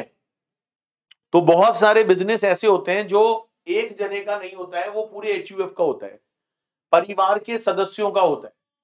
तो इनकम टैक्स में दोस्तों HUF को एक अलग पर्सन माना जाता है, एक डिफरेंट पर्सन माना जाता है। तो जब आप कोई इनकम ज्वाइंट वे में कमाते हो, जैसे कई लोगों का फैमिली प्रॉपर्टी होता है, तो फैमिली प्रॉपर्टी किसी एक का तो नहीं है। अब वो फैमिली प्रॉपर्टी सपोज करो रेंट पर चल रहा है, तो आपको रेंटल इनकम आ रहा है। तो बताओ दोस्तों वो रेंटल इनकम इंडिविजुअल कैपेसिटी में टैक्सेबल होगा या HUF के हैंड्स में होगा? HUF के हैंड्स में होगा। तो सर एक बात बताओ, फिर जब HUF के हैंड्स में आप इनकम को टैक्सेबल करोगे तो उसका रिटर्न पे साइन कौन करेगा? उसके रिटर्न पर भाई साहब कर्ता साइन करेंगे। कर्ता, कर्ता मतलब जो सीनियर मोस्ट है, जैसे दद्दू, वो साइन करेंगे। अच्छा दोस्तों मुझे एक बात बताओ, मान लो दद्दू HUF के कर्ता है, उन्होंने रिटर्न फाइल कर दी कि भाई हमने as a member, as a group ये इनकम कमाई। तो क्या दोस्तों दद्दू अपना खुद का पर्सनल रिटर्न फाइल नहीं करेंगे इन इंडिविजुअल कैपेसिटी? करेंगे दोस्तों। अगर दद्दू का इंडिविजुअल इनकम है, जैसे मान लो दद्दू कहीं जॉब करते हैं तो दद्दू को सैलरी मिलती है, तो वो सैलरी एचयूएफ की थोड़ी है, वो तो इंडिविजुअल दद्दू की हो गई। वो तो जैसे दद्दू के पर्सनल नाम से कोई प्रॉपर्टी है तो वो दद्दू की इनकम होगी, उसमें एचयूएफ का मतलब थोड़ी है। जैसे दद्दू ने बैंक में एफडी करा रखा है तो एफडी पर इंटरेस्ट आता है तो वो इंडिविजुअल में जाएगा क्योंकि वो दद्दू का पर्सनल इनकम है। तो ऐसा नहीं होता है कि एचयूएफ का इनकम आप कंप्यूट कर रहे हो तो बाकी मेंबर्स का नहीं करोगे। अगर बाकी मेंबर्स अपना इंडिविजुअल कैपेसिटी में इनकम अर्न कर रहे हैं तो they are taxable as an individuals. तो जब आप अपनी पर्सनल कैपेसिटी में कोई इनकम कमाते हो तो आपको टैक्स देना पड़ता है एज एन इंडिविजुअल आपको टैक्स देना पड़ता है। और जब आप कोई इनकम एज ए ग्रुप कमाते हो, एज ए झुंड में कमाते हो, जैसे फैमिली बिजनेस हो गया, फैमिली प्रॉपर्टी हो गई, तो दोस्तों वो इनकम एचयूएफ के हैंड्स में टैक्सेबल होती है। और एचयूएफ को इनकम टैक्स में एक अलग पर्सन माना जाता है, सेपरेट पर्सन। ध्यान रखना इस बात को। तीसरा चीज होता है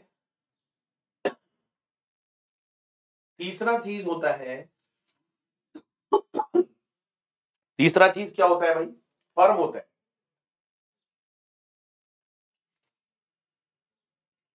फर्म तो सुना होगा आप लोगों ने। तो मैं यहां पर बात कर रहा हूं पार्टनरशिप फर्म की, या मैं बात कर रहा हूं एलएलपी की। एलएलपी नाम सुना होगा आपने। पार्टनरशिप तो आपने पढ़ा होगा, पार्टनरशिप एक्ट बना हुआ है हमारे देश में 1932, और एलएलपी के लिए हमारे देश में बना हुआ है एलएलपी एक्ट 2008। तो सर एक बात बताओ, कई प्रोपराइटरशिप फर्म भी तो होती है, वो कहां जाएगी प्रोपराइटरशिप जिसमें एक ही मालिक होता है? दोस्तों मैं बता दूं, प्रोपराइटर जो शिप होती है ना, उसका रिटर्न इंडिविजुअल कैपेसिटी में ही जाता है। जैसे मैं हूं mister CA doctor Amit Khandal, तो मेरा जो प्रोपराइटरशिप फर्म होएगा वो अलग पर्सन नहीं माना जाएगा, वो मेरा इंडिविजुअल कैपेसिटी में ही टैक्सेबल होगा। लेकिन अगर मैंने पार्टनरशिप फर्म बनाई है, पार्टनरशिप फर्म, या मैंने कोई एलएलपी बनाई है, एलएलपी का फुल फॉर्म होता है लिमिटेड लाइबिलिटी पार्टनरशिप। आप लोग पढ़े होंगे दोस्तों, वैसे तो पार्टनरशिप अनलिमिटेड लाइबिलिटी का होता है, लेकिन हमारे देश में एक लिमिटेड लाइबिलिटी पार्टनरशिप का भी कॉन्सेप्ट है। आप लोग नहीं पढ़े होंगे तो आगे पढ़ोगे एलएलपी एक्ट। तो जब आप कोई भी काम, कोई भी business as a partnership firm के रूप में करते हो, जैसे मैं चार्टर्ड अकाउंटेंट हूं दोस्तों, तो हमने भी एक पार्टनरशिप फर्म बना रखा है। तो जैसे मेरे जितने भी फ्रेंड्स वगैरह हैं जो चार्टर्ड अकाउंटेंट है, हम लोगों ने एक पार्टनरशिप फर्म बनाया। अभी हम लोग उसमें 8 पार्टनर्स हैं। तो हम लोग अपने नाम से कंसल्टेंसी नहीं देते हैं, हम फर्म के नाम से देते हैं। जैसे हमारा फर्म का नाम है एनएवी एंड एसोसिएट, रियल बता रहा हूं। और ये एनएवी एंड एसोसिएट हमारा जयपुर के अंदर पार्टनरशिप फर्म रजिस्टर्ड है। आप लोग कभी ट्रेनिंग करना चाहो, आप लोगों को प्रैक्टिकल ट्रेनिंग करना हो, तो आप हमारे ऑफिस आइए, हम आपको जीएसटी इनकम टैक्स का पूरा प्रॉपर ट्रेनिंग करवाएंगे, इनकम टैक्स का। तो ये जो हमारा फर्म है ना दोस्तों, जयपुर में है, और एनएवी एंड एसोसिएट एक पार्टनरशिप फर्म है। हम लोग जो भी कंसल्टेंसी देते हैं, हम लोग जो भी ऑडिट का काम करते हैं, वो सब हम एनएवी के नाम से करते हैं। तो बताओ दोस्तों, वो इनकम किसके हैंड्स में टैक्सेबल होगी? हमारे हैंड्स में होगी या फर्म के हैंड्स में होगी? फर्म के हैंड्स में होगी। फर्म दोस्तों एक अलग पर्सन मानी जाती है, पार्टनरशिप फर्म, प्रोपराइटरशिप नहीं। प्रोपराइटरशिप तो आपकी खुद की है, वो तो इंडिविजुअल में जाएगी। लेकिन जो पार्टनरशिप फर्म होती है ना, जो पार्टनरशिप फर्म होती है ना दोस्तों, उसे हमेशा एक अलग पर्सन माना जाता है। पार्टनरशिप फर्म को हमेशा दोस्तों एक अलग पर्सन माना जाता है। तो अगर पार्टनरशिप फर्म को प्रॉफिट होता है तो उस पर टैक्स भी फर्म ही देती है। तो पार्टनरशिप फर्म बोलो या एलएलपी बोलो, ये सब एक ही बात है। हाँ, पार्टनरशिप फर्म जो प्रॉफिट कमाएगी दोस्तों, उस पर टैक्स तो फर्म ही देगी, क्योंकि फर्म एक अलग पर्सन है। लेकिन वो प्रॉफिट मिलेगा किसको दोस्तों? जल्दी से बताओ, वो प्रॉफिट मिलेगा किसको? पार्टनर्स को ही तो मिलेगा। तो क्या दोस्तों पार्टनर फिर दोबारा से टैक्स देंगे उसके ऊपर? नहीं, दोबारा नहीं देंगे। इसीलिए पार्टनर्स को पार्टनरशिप फर्म से प्रॉफिट में जो शेयर मिलता है वो कभी भी पार्टनर के हैंड्स में टैक्सेबल नहीं होता। क्यों नहीं होता दोस्तों? क्योंकि ऑलरेडी पार्टनरशिप फर्म उसके ऊपर क्या दे चुकी है? टैक्स।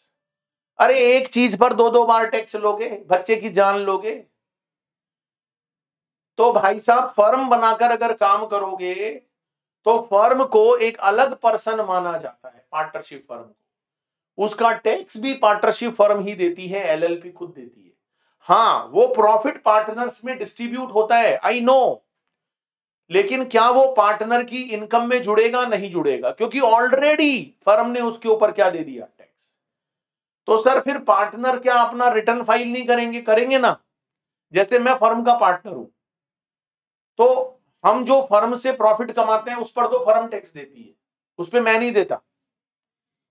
लेकिन दोस्तों बहुत सारी इनकम मेरे खुद के नाम से भी तो आती है। बताओ बताओ सर क्या क्या आती है? जैसे मेरी प्रॉपर्टी है तो मुझे रेंट आता है, तो वो फर्म का इनकम थोड़ी है, वो तो मेरा इनकम है। उसको मैं इंडिविजुअल कैपेसिटी में टैक्सेबल करूंगा। जैसे मैंने बैंक में एफडी करा रखा तो उस पर मुझे इंटरेस्ट मिलता है, तो वो मेरी इंडिविजुअल इनकम है दोस्तों। जैसे मैं शेयर बाजार में ट्रेडिंग करता हूं, शेयर बेचकर प्रॉफिट कमाता हूं, तो वो मेरी इंडिविजुअल इनकम है। जैसे मैं क्लासेस से पैसा अर्न कर रहा हूं तो वो फर्म थोड़ी अर्न कर रही है, वो तो मैं अर्न कर रहा हूं, तो वो मेरी इंडिविजुअल इनकम। तो फर्म एक अलग पर्सन होती है, पार्टनरशिप फर्म, और पार्टनर अलग होते हैं। पार्टनर तो इंडिविजुअल है तो उनका अलग कैपेसिटी में जाएगा। बोलो भाई बात समझ में आई या नहीं आई? हाँ तो कर दो कम से कम। चुप बैठे हैं, ना तो हाँ करते हैं ना ना करते हैं। हाँ कर या ना कर, समझो भाई बात को।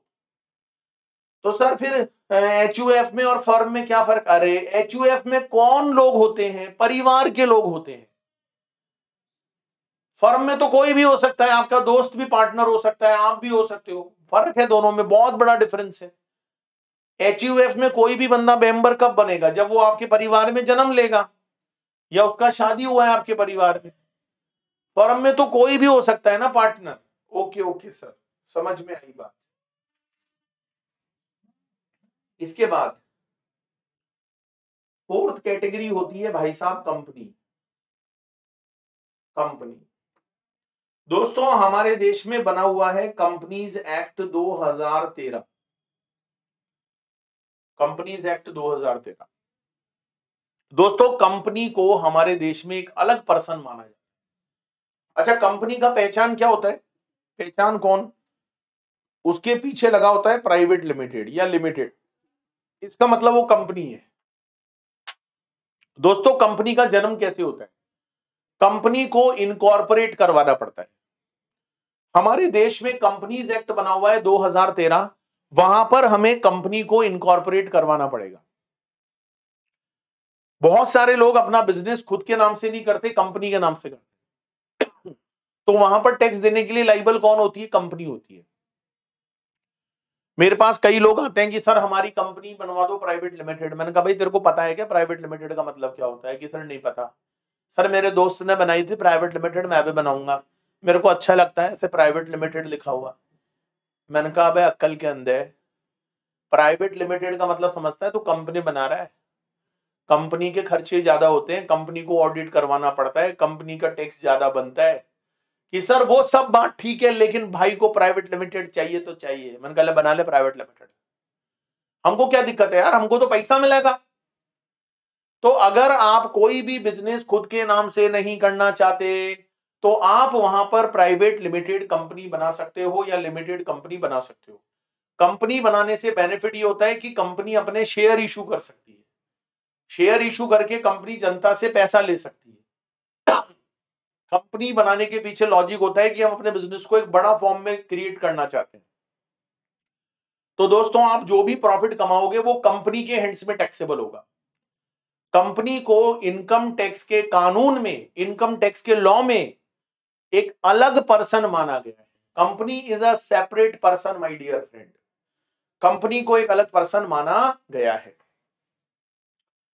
तो कंपनी टैक्स देगी, फिर कंपनी डिविडेंड डिस्ट्रीब्यूट करती है अपने शेयर होल्डर को, तो उस पर एक लिमिट तक शेयर होल्डर को टैक्स नहीं देना पड़ता, वो मैं आपको बाद में पढ़ाऊंगा। अभी इतना सा समझ लो कि company is a separate person, company को एक सेपरेट पर्सन माना जाता है। इसके बाद में फिफ्थ पॉइंट आप लिख लो भाई, एक तो होता है एओपी और एक होता है बीओआई। ये बहुत काम की चीज है। एओपी का फुल फॉर्म होता है एसोसिएशन ऑफ पर्सन, और बीओआई का फुल फॉर्म होता है भाई body of individuals, body of individuals. दोस्तों इसमें कौन आता है मैं बता देता हूं, इसमें कौन आता है, जैसे कोई अनरजिस्टर्ड ट्रस्ट है, अनरजिस्टर्ड ट्रस्ट, कोई सोसाइटी है, कोई क्लब है, क्लब, ये सब आते हैं इसमें। जैसे सपोज करो हमारे गांव में एक मंदिर है, तो उस मंदिर में क्या है भाई, डोनेशन आता है, पैसा आता है। तो हमने सोचा कि भाई इस मंदिर का कोई एक जना तो मालिक है नहीं, तो फर्म कोई बन नहीं सकती, फर्म का ऑब्जेक्ट तो प्रॉफिट कमाना होता है। फर्म की आपने डेफिनेशन पढ़ी होगी, फर्म का ऑब्जेक्ट प्रॉफिट कमाना होता है।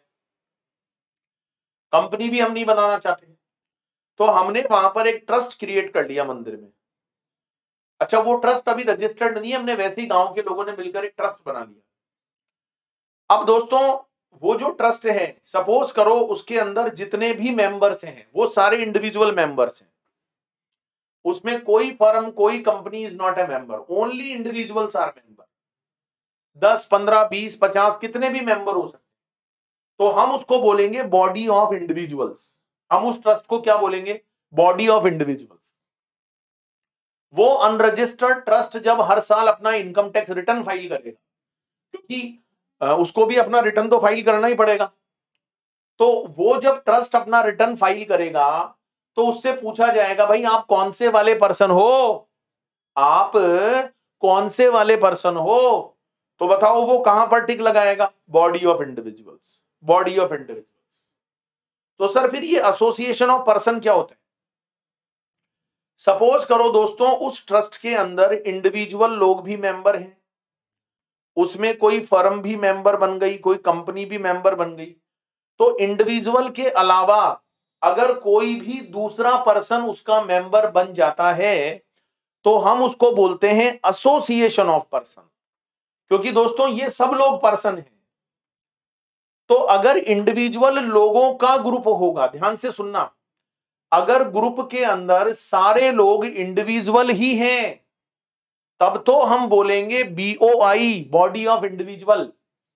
और अगर इंडिविजुअल के अलावा कोई भी दूसरा पर्सन मेंबर बन जाता है, चाहे वो एचयूएफ हो, चाहे वो फर्म हो, चाहे कंपनी हो, ये भी मेंबर हो सकती है क्लब के अंदर, सोसाइटी में, ट्रस्ट में, तो फिर वो बीओआई नहीं माना जाएगा, फिर उसे बोलेंगे एसोसिएशन ऑफ पर्सन, क्योंकि ये सब लोग पर्सन है, इनका एसोसिएशन है। और जब तक केवल मेंबर कौन है, इंडिविजुअल्स, तो हम उसको बोलेंगे बीओआई, बॉडी ऑफ इंडिविजुअल। तो डिफरेंस समझ में आया दोनों में, एओपी और बीओआई में डिफरेंस समझ में आया। बीओआई में मेंबर कौन होते हैं, केवल इंडिविजुअल लोग होते हैं। और दोस्तों एओपी के अंदर मेंबर कौन होता है, जरा जल्दी से बताओ, एओपी में मेंबर कौन होता है दोस्तों, एओपी के अंदर इंडिविजुअल लोग भी मेंबर होते हैं, फर्म और कंपनीज भी वहां पर मेंबर हो सकती है। This is the basic difference my dear. बोलो भाई बात समझ में आई या नहीं आई? हाँ सर बात बहुत जोर से समझ में आई है। तो जितने भी अनरजिस्टर्ड ट्रस्ट होते हैं, कोई सोसाइटीज होती हैं, कई बार आपने सुना होगा सोसाइटी बनी हुई होती है गांव में, शहर में, क्लब बने हुए होते हैं। जैसे मान लो हमारे फ्रेंड्स हैं, हम 10-15 लोग हैं, हमने एक क्लब बनाया हैप्पी क्लब। अब हैप्पी क्लब में हम 10 लोग मेंबर्स हैं, तो हम लोग वहां कंट्रीब्यूट करके क्लब के अंदर मौज मस्ती करते हैं। तो बताओ दोस्तों ये जो क्लब है इसे आप क्या बोलोगे, ये कोई फर्म है, ये कोई कंपनी है, ये कोई एचयूएफ है? नहीं, इसको आप क्या बोलोगे, इसको हम लोग बीओआई बोलेंगे, क्योंकि इसके सारे मेंबर्स कौन हैं, इंडिविजुअल्स। और दोस्तों हमारे क्लब में सपोज करो कोई कंपनी भी मेंबर है, तो फिर वो क्लब क्या कहलाएगा? Association of person. तो एओपी और बीओआई को भी एक सेपरेट पर्सन माना जाता है, सेपरेट पर्सन। बोलो भाई, बात समझ में आई या नहीं आई? Is it clear? समझ में आया? दोस्तों इसमें पॉलिटिकल पार्टीज भी आती हैं। पॉलिटिकल पार्टीज जैसे सपोज करो भारतीय जनता पार्टी है, कांग्रेस है, भारतीय बहुजन समाज पार्टी है, आम आदमी पार्टी है। तो हमारे देश में जितने भी राजनीतिक दल हैं वो भी तो ग्रुप ऑफ मेंबर्स ही हैं भाई, वो भी तो ग्रुप ऑफ मेंबर्स हैं। अच्छा, वो सारे बीओआई हैं क्योंकि उनके मेंबर कौन होते हैं? सारे इंडिविजुअल होते हैं। तो सर फिर फर्म में और एओपी बीओआई में क्या डिफरेंस है? चलो बताओ, फर्म में और एओपी बीओआई में क्या डिफरेंस है? दोस्तों फर्म के अंदर पार्टनर्स होते हैं और उनकी लिमिट होती है संख्या। बैंकिंग में कितना होना चाहिए, 50 या 100, ऐसा लिमिट होता है, वहां इतने ही पार्टनर हो सकते हैं। लेकिन एओपी बीओआई में कोई लिमिट नहीं होता, कितने भी मेंबर हो सकते हैं दोस्तों, कितने भी मेंबर। फर्म का ऑब्जेक्ट प्रॉफिट कमाना होता है, जबकि नॉर्मली एओपी और बीओआई नॉन प्रॉफिट पर्पज के लिए बनाए जाते हैं। वो एक अलग बात है कि प्रॉफिट हो रहा है, लेकिन उनका पर्पज नॉर्मली प्रॉफिट कमाना नहीं होता। दोस्तों फर्म के लिए पार्टनरशिप एक्ट या एलएलपी एक्ट बना हुआ है, लेकिन एओपी बीओआई के लिए कोई अलग से एक्ट नहीं है। सोसाइटी भी बन सकती है, ट्रस्ट भी बन सकता है, कोई क्लब भी बन सकता है। तो ये कुछ बेसिक डिफरेंसेस हैं जो आप यहां पर फर्म और एओपी बीओआई के अंदर भी बता सकते हो। बोलो भाई लोगों, समझ में आया या नहीं आया? ठीक है, क्लियर है? इसके बाद नेक्स्ट पॉइंट, इसके बाद नेक्स्ट पॉइंट आप लोग यहां पर लिखोगे लोकल अथॉरिटी। लोकल अथॉरिटी दोस्तों, लोकल अथॉरिटी का मतलब है जैसे कोई नगर निगम है, पंचायत है, कोई नगर पालिका है। जैसे आप लोगों के गांव में पंचायत होती है, जैसे शहर में नगर निगम होता है। जैसे मैं जयपुर में रहता हूं, यहाँ नगर निगम है, जयपुर नगर निगम। जैसे दिल्ली में है दिल्ली म्युनिसिपल कॉर्पोरेशन, जैसे मुंबई में है बॉम्बे म्युनिसिपल कॉर्पोरेशन। तो ये लोकल बॉडीज है जो लोकल लेवल पर काम करती हैं। अब आप ये मत बोलना कि ये गवर्नमेंट है, they are not government, they are controlled by government. Local authority खुद गवर्नमेंट नहीं होती। लोकल अथॉरिटी तो एक बॉडी है, जैसे जयपुर नगर निगम एक बॉडी है, जैसे गांव में आपका पंचायत बना हुआ है तो वो एक बॉडी है। तो ये जो लोकल बॉडीज होती हैं भाई, ये भी एक पर्सन है इनकम टैक्स में, इनको भी पर्सन बोला जाता है। ये भी साल भर में पैसा कमाते हैं, खर्चा भी करते हैं, तो इन्हें भी अपना रिटर्न फाइल करना पड़ता है। नगर निगम को भी अपना रिटर्न फाइल करना पड़ता है, पंचायत को भी अपना रिटर्न फाइल करना पड़ता है। तो आप कहोगे सर क्या फिर ये टैक्स देते हैं? ना, लोकल अथॉरिटी की इनकम नॉर्मली टैक्स फ्री होती है। देखो मेरा ऑब्जेक्ट टैक्स निकालना नहीं है, मैं तो आपको ये बता रहा हूं कितने तरह के पर्सन होते हैं। टैक्स की बात तो अभी हम बाद में करेंगे। तो लोकल अथॉरिटी को भी पर्सन माना गया है, उन्हें भी अपना रिटर्न फाइल करना पड़ता है हर साल। समझ में आया आप लोगों को? तो गांव में पंचायत है, शहर में जैसे म्युनिसिपल बॉडीज होती हैं, they are called local bodies. इन्हें भी दोस्तों, इन्हें भी पर्सन माना गया, they are also to be treated as a person. और लास्ट पॉइंट आप लोग नोट कर लो पर्सन की डेफिनेशन में, आर्टिफिशियल जुरिडिकल पर्सन। इसमें कौन आता है भाई? इसमें आते हैं भगवान, ओ माय गॉड, इसमें आते हैं देवी देवता, इसमें आते हैं आपके कोर्ट्स, इसमें आती हैं आपकी यूनिवर्सिटीज, इसमें आते हैं आपके रजिस्टर्ड ट्रस्ट, अगर ट्रस्ट अनरजिस्टर्ड है तो वो एओपी बीओआई में आएगा, और अगर ट्रस्ट रजिस्टर्ड बन जाएगा तो वो आएगा आर्टिफिशियल जुरिडिकल पर्सन में। भगवान तक को नहीं छोड़ा दोस्तों। जैसे हमारे यहाँ पर चांदपोल हनुमान जी का मंदिर है जयपुर में, तो चांदपोल हनुमान जी भी एक पर्सन है भाई। इनकी तो बहुत इनकम होती है, भक्त लोग आते हैं, कभी 100 चढ़ा देते, कभी 500 चढ़ा देते, कभी 1000 चढ़ा देते। हे भगवान इस बार पास करा देना, 21 रुपए का प्रसाद चढ़ाऊंगा। तो भगवान को तो बहुत इनकम है भाई। तो चांदपोल हनुमान जी का भी रिटर्न फाइल होता है। चांदपोल हनुमान जी का पैन नंबर है, परमानेंट अकाउंट नंबर। बताओ दोस्तों वो कौन सी कैटेगरी में जाएगा उनका रिटर्न? Artificial juridical person. मतलब भगवान को भी नहीं छोड़ा दोस्तों। भगवान भी इनकम कमाते हैं, भगवान को भी आर्टिफिशियल जुरिडिकल पर्सन माना जाता है। बकायदा वहां पर साइन होते हैं, तो हनुमान जी थोड़ी साइन करेंगे, उनके जो रिप्रेजेंटेटिव है पंडित जी है वो साइन करते हैं। अच्छा, पंडित जी का रिटर्न अलग जाता है, पंडित जी इंडिविजुअल है। पंडित जी जो अपना इंडिविजुअल कैपेसिटी में इनकम कमाते हैं वो उसमें जाएगा। चांदपोल हनुमान जी जो इनकम कमाएंगे वो आर्टिफिशियल जुरिडिकल पर्सन में जाएगा। कोर्ट होते हैं, कोर्ट। अच्छा, कोर्ट गवर्नमेंट नहीं होती है, ध्यान रखना, कहीं आप कोर्ट को गवर्नमेंट बोल दो। कोर्ट एक अलग बॉडी है, उसका भी खर्चे का हिसाब होता है, कितना इनकम आया, कितना खर्चा हुआ। तो कोर्ट भी आर्टिफिशियल जुरिडिकल पर्सन माने जाते हैं। यूनिवर्सिटी भी आर्टिफिशियल जुरिडिकल पर्सन है। दोस्तों आगे चलकर आप पढ़ोगे कि ये जो यूनिवर्सिटी है, कोर्ट है, लोकल अथॉरिटीज है, इनको इनकम पे टैक्स नहीं देना पड़ता, लेकिन ये पर्सन तो है ना। अरे पर्सन होना अलग बात है और टैक्स लगना अलग बात है। बहुत सारे पर्सन ऐसे हैं जिनकी इनकम टैक्स फ्री है, लेकिन मैं आपको पर्सन के बारे में तो बताऊंगा ना कि कौन कौन लोग पर्सन हैं। रजिस्टर्ड ट्रस्ट जो होते हैं ना, रजिस्टर्ड ट्रस्ट, उनको भी पर्सन माना जाता है। Under what category? Artificial juridical person. तो ये 7 लोग होते हैं भाई पर्सन की डेफिनेशन में। सर इन 7 के अलावा कोई और भी आ सकता है क्या? हाँ आ सकता है ना, इंक्लूसिव डेफिनेशन है भाई, इंक्लूसिव डेफिनेशन है, कोई और भी आ सकता है। तो कौन कौन है फटाफट से देखो एक बार। पर्सन में कौन कौन आता है? इंडिविजुअल आता है, HUF आता है, फर्म आती है, कंपनी आती है, AOP BOI आते हैं, लोकल अथॉरिटीज आती हैं, आर्टिफिशियल जो जुरिडिकल पर्सन है, भगवान है, देवी देवता है, यूनिवर्सिटी है, रजिस्टर्ड ट्रस्ट है, ये सब आते हैं। इन सबको पर्सन माना जाता है।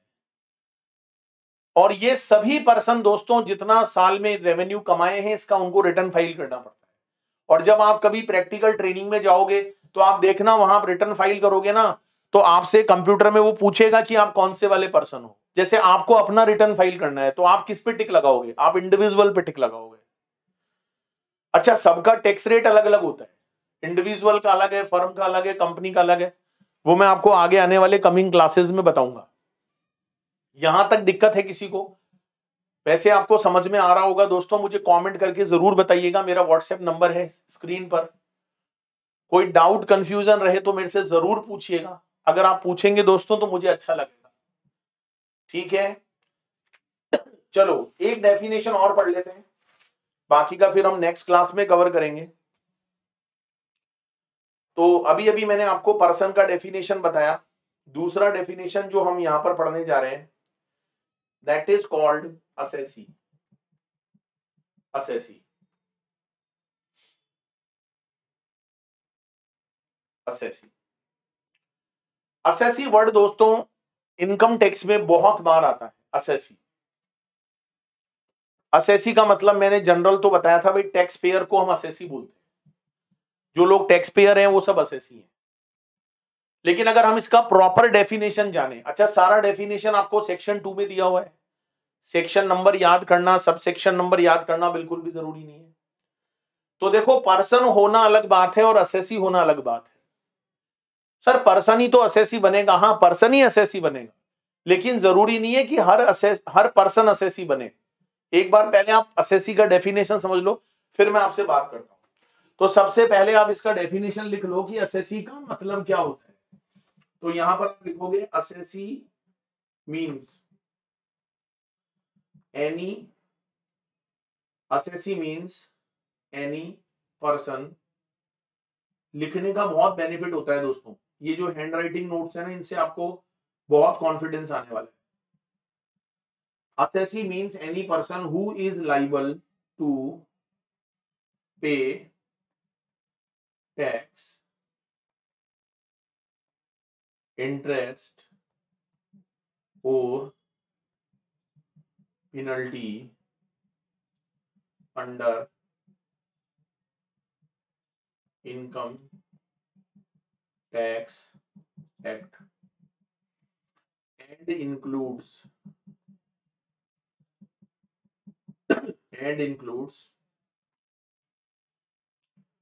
पहला तो लिख लो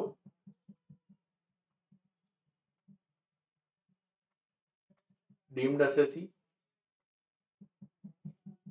दूसरा लिख लो असेसी इन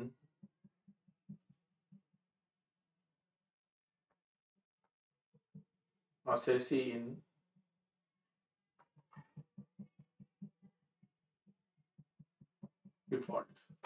देखो मेरी बात बहुत ध्यान से सुनना दोस्तों, असेसी का मतलब होता है कोई भी ऐसा पर्सन जो इनकम टैक्स में टैक्स देने के लिए लाइबल है, या इंटरेस्ट देने के लिए लाइबल है, या पेनल्टी देने के लिए लाइबल है।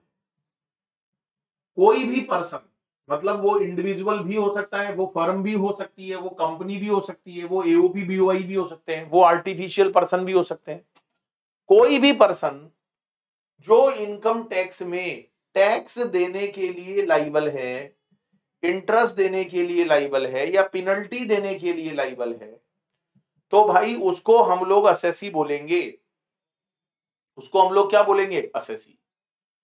एंड इंक्लूड्स, साथ में एक बात बोली, एंड इंक्लूड्स डीम्ड असेसी। अब ये डीम्ड असेसी क्या होता है? डीम्ड असेसी का मतलब है जैसे फॉरेन कंपनी, लिख लो आप एक बार, फॉरेन कंपनी या नॉन रेजिडेंट, ये मैं आपको आगे चलकर पढ़ाऊंगा, इनका एजेंट।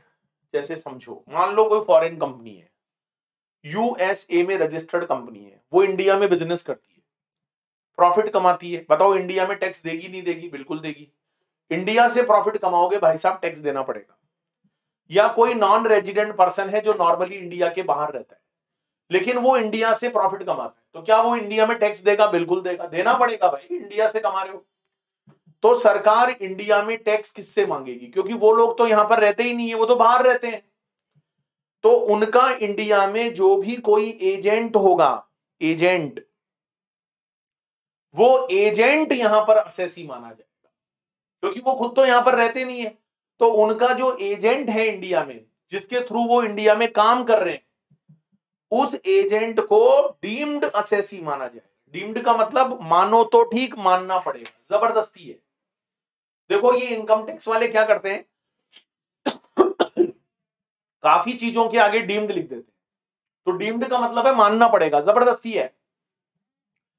जैसे इनकम डीम्ड इनकम, जैसे डिविडेंड डीम्ड डिविडेंड, आएगा आगे चलकर पढ़ाऊंगा आपको। जैसे असेसी डीम्ड असेसी। तो डीम्ड का मतलब होता है मान लो, मानना पड़ेगा। ठीक है? तो कोई भी फॉरेन कंपनी है, कोई भी नॉन रेजिडेंट है, जो इंडिया के बाहर से लोग बिजनेस कर रहे हैं, इंडिया में प्रॉफिट कमा रहे हैं, तो इंडिया में असेसी किसको माना जाएगा? उनका जो एजेंट इंडिया में है, जो उनको इंडिया में रिप्रेजेंट कर रहा है, उसे डीम्ड असेसी माना जाएगा। Deemed assessee. तो आपको डीम्ड असेसी का मतलब समझ में आया? दोस्तों एक होता है असेसी इन डिफॉल्ट। आप लोगों को मैं टीडीएस का चैप्टर पढ़ाऊंगा। टीडीएस का फुल फॉर्म होता है टैक्स डिडक्शन एट सोर्स। आपने ये नाम कभी सुना भी होगा। जैसे सपोज करो दोस्तों, आप इंडिया के बाहर कोई पेमेंट कर रहे हो, सैलरी, रेंट, इंटरेस्ट, कुछ भी दे रहे हो आप इंडिया के बाहर, तो आपको क्या करना पड़ता है? उस पर टैक्स डिडक्ट करके गवर्नमेंट को जमा करवाना पड़ता है। अब ये डिडक्ट कैसे होता है, कौन करता है, ये सारी बातें मैं आपको टीडीएस चैप्टर में पढ़ाऊंगा, आपके कोर्स में टीडीएस चैप्टर। लेकिन सपोज करो दोस्तों, आपने टीडीएस डिडक्ट नहीं किया, आपने टीडीएस डिडक्ट करके गवर्नमेंट को जमा भी नहीं करवाया, तो दोस्तों आपको माना जाएगा असेसी इन डिफॉल्ट, क्योंकि आपने डिफॉल्ट किया है। अरे जब आपकी जिम्मेदारी थी टीडीएस काट कर जमा कराने की, तो आपने अपनी जिम्मेदारी को पूरा नहीं किया, तो हम आपको बोलेंगे असेसी इन डिफॉल्ट। तो असेसी का मतलब क्या होता है? असेसी का मतलब कोई भी पर्सन जो इंडिया में टैक्स, इंटरेस्ट और पेनल्टी देने के लिए लाइबल है, and includes deemed assessee. Deemed का मतलब होता है आप किसी और के कारण आपको इंडिया में टैक्स देना पड़ेगा तो भी आप असेसी हो, या असेसी इन डिफॉल्ट, आपको कोई जिम्मेदारी दी थी गवर्नमेंट ने, आपने पूरी नहीं करी तो भी हम आपको असेसी इन डिफॉल्ट मतलब आपको असेसी मानेंगे।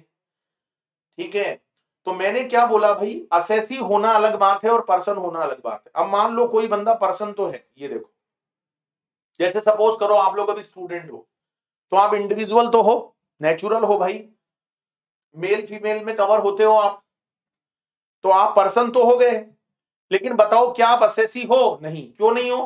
क्योंकि आप टैक्स देने के लिए लाइबल ही नहीं हो, आप इनकम ही नहीं कमाते, आप इंटरेस्ट पेनल्टी देने के लिए लाइबल ही नहीं हो, आप असेसी इन डिफॉल्ट भी नहीं हो, आप डीम्ड असेसी भी नहीं हो, तो इसका मतलब आप पर्सन तो हो but you are not assessee. तो जरूरी नहीं है दोस्तों कि हर पर्सन असेसी बने, पर्सन तो बहुत सारे लोग होते हैं, लेकिन जरूरी नहीं है कि वो सब असेसी हो। जैसे सपोज करो कोई फर्म और कंपनी है, अब वो फर्म और कंपनी बन गई तो वो पर्सन तो है, लेकिन फर्म कंपनी ने कोई प्रॉफिट ही नहीं कमाया, सपोज करो उसका बिजनेस ही बंद पड़ा है, तो क्या वो इनकम टैक्स देने के लिए लाइबल है? नहीं। तो क्या आप उसको असेसी बोलोगे? नहीं। तो हर असेसी पर्सन होता है, हर असेसी पर्सन होता है, लेकिन हर पर्सन असेसी हो ऐसा जरूरी नहीं है। मैं फिर से रिपीट करता हूं, हर असेसी पर्सन होता है, कोई भी असेसी तभी बनेगा जब वो पहले पर्सन होगा, लेकिन हर पर्सन असेसी हो ऐसा जरूरी नहीं है। तो are you getting my point? Yes sir. तो वही पर्सन असेसी बनेगा भाई जो टैक्स देने के लिए लाइबल होगा, इंटरेस्ट पेनल्टी देने के लिए लाइबल होगा, जो असेसी इन डिफॉल्ट होगा, जो डीम्ड असेसी की डेफिनेशन में आएगा उसे ही हम लोग असेसी बोलेंगे, बाकी तो वो पर्सन बन के रह जाएगा, असेसी नहीं बनेगा। तो आज दोस्तों हम अपनी यात्रा को यहीं पर समाप्त करते हैं, बाकी बची हुई डेफिनेशंस को हम नेक्स्ट क्लास में कवर करके चलेंगे। क्लासेस कैसी लगी दोस्तों कमेंट करके जरूर बताइएगा, लाइक बटन प्रेस करेंगे अच्छा लगेगा। मेरा ये लेक्चर यूट्यूब पर भी अपलोड होगा, तो जो लोग यूट्यूब पर देख रहे हैं भाई वो एक बार डिस्क्रिप्शन बॉक्स को चेक कर लेना, मैं आपको डिस्क्रिप्शन बॉक्स में सारे लिंक दे दूंगा जहां से आपको फर्दर आगे का सारा क्लासेस मिल जाएगा, मेरे नोट्स मिल जाएंगे, क्वेश्चन बैंक आपको मिल जाएगा, सारी चीजें आपको मिल जाएंगी। बस आपको तबीयत से पढ़ाई करनी है दोस्तों। और अगर आपका वीडियो अच्छा लगता है दोस्तों तो आप इसको अपने बाकी फ्रेंड्स के साथ भी शेयर कर सकते हैं। ठीक है जी, so thank you very much दोस्तों। हैंड राइटिंग नोट्स का कॉन्सेप्ट कैसा लगा मुझे एक बार अगर आप व्हाट्सएप पे मैसेज कर देंगे तो बहुत अच्छा लगेगा, है ना। और लास्ट में एक ही बात बोलूंगा, जोश दिल में जगाते चलो और जीत के गीत गाते चलो। Thank you very much.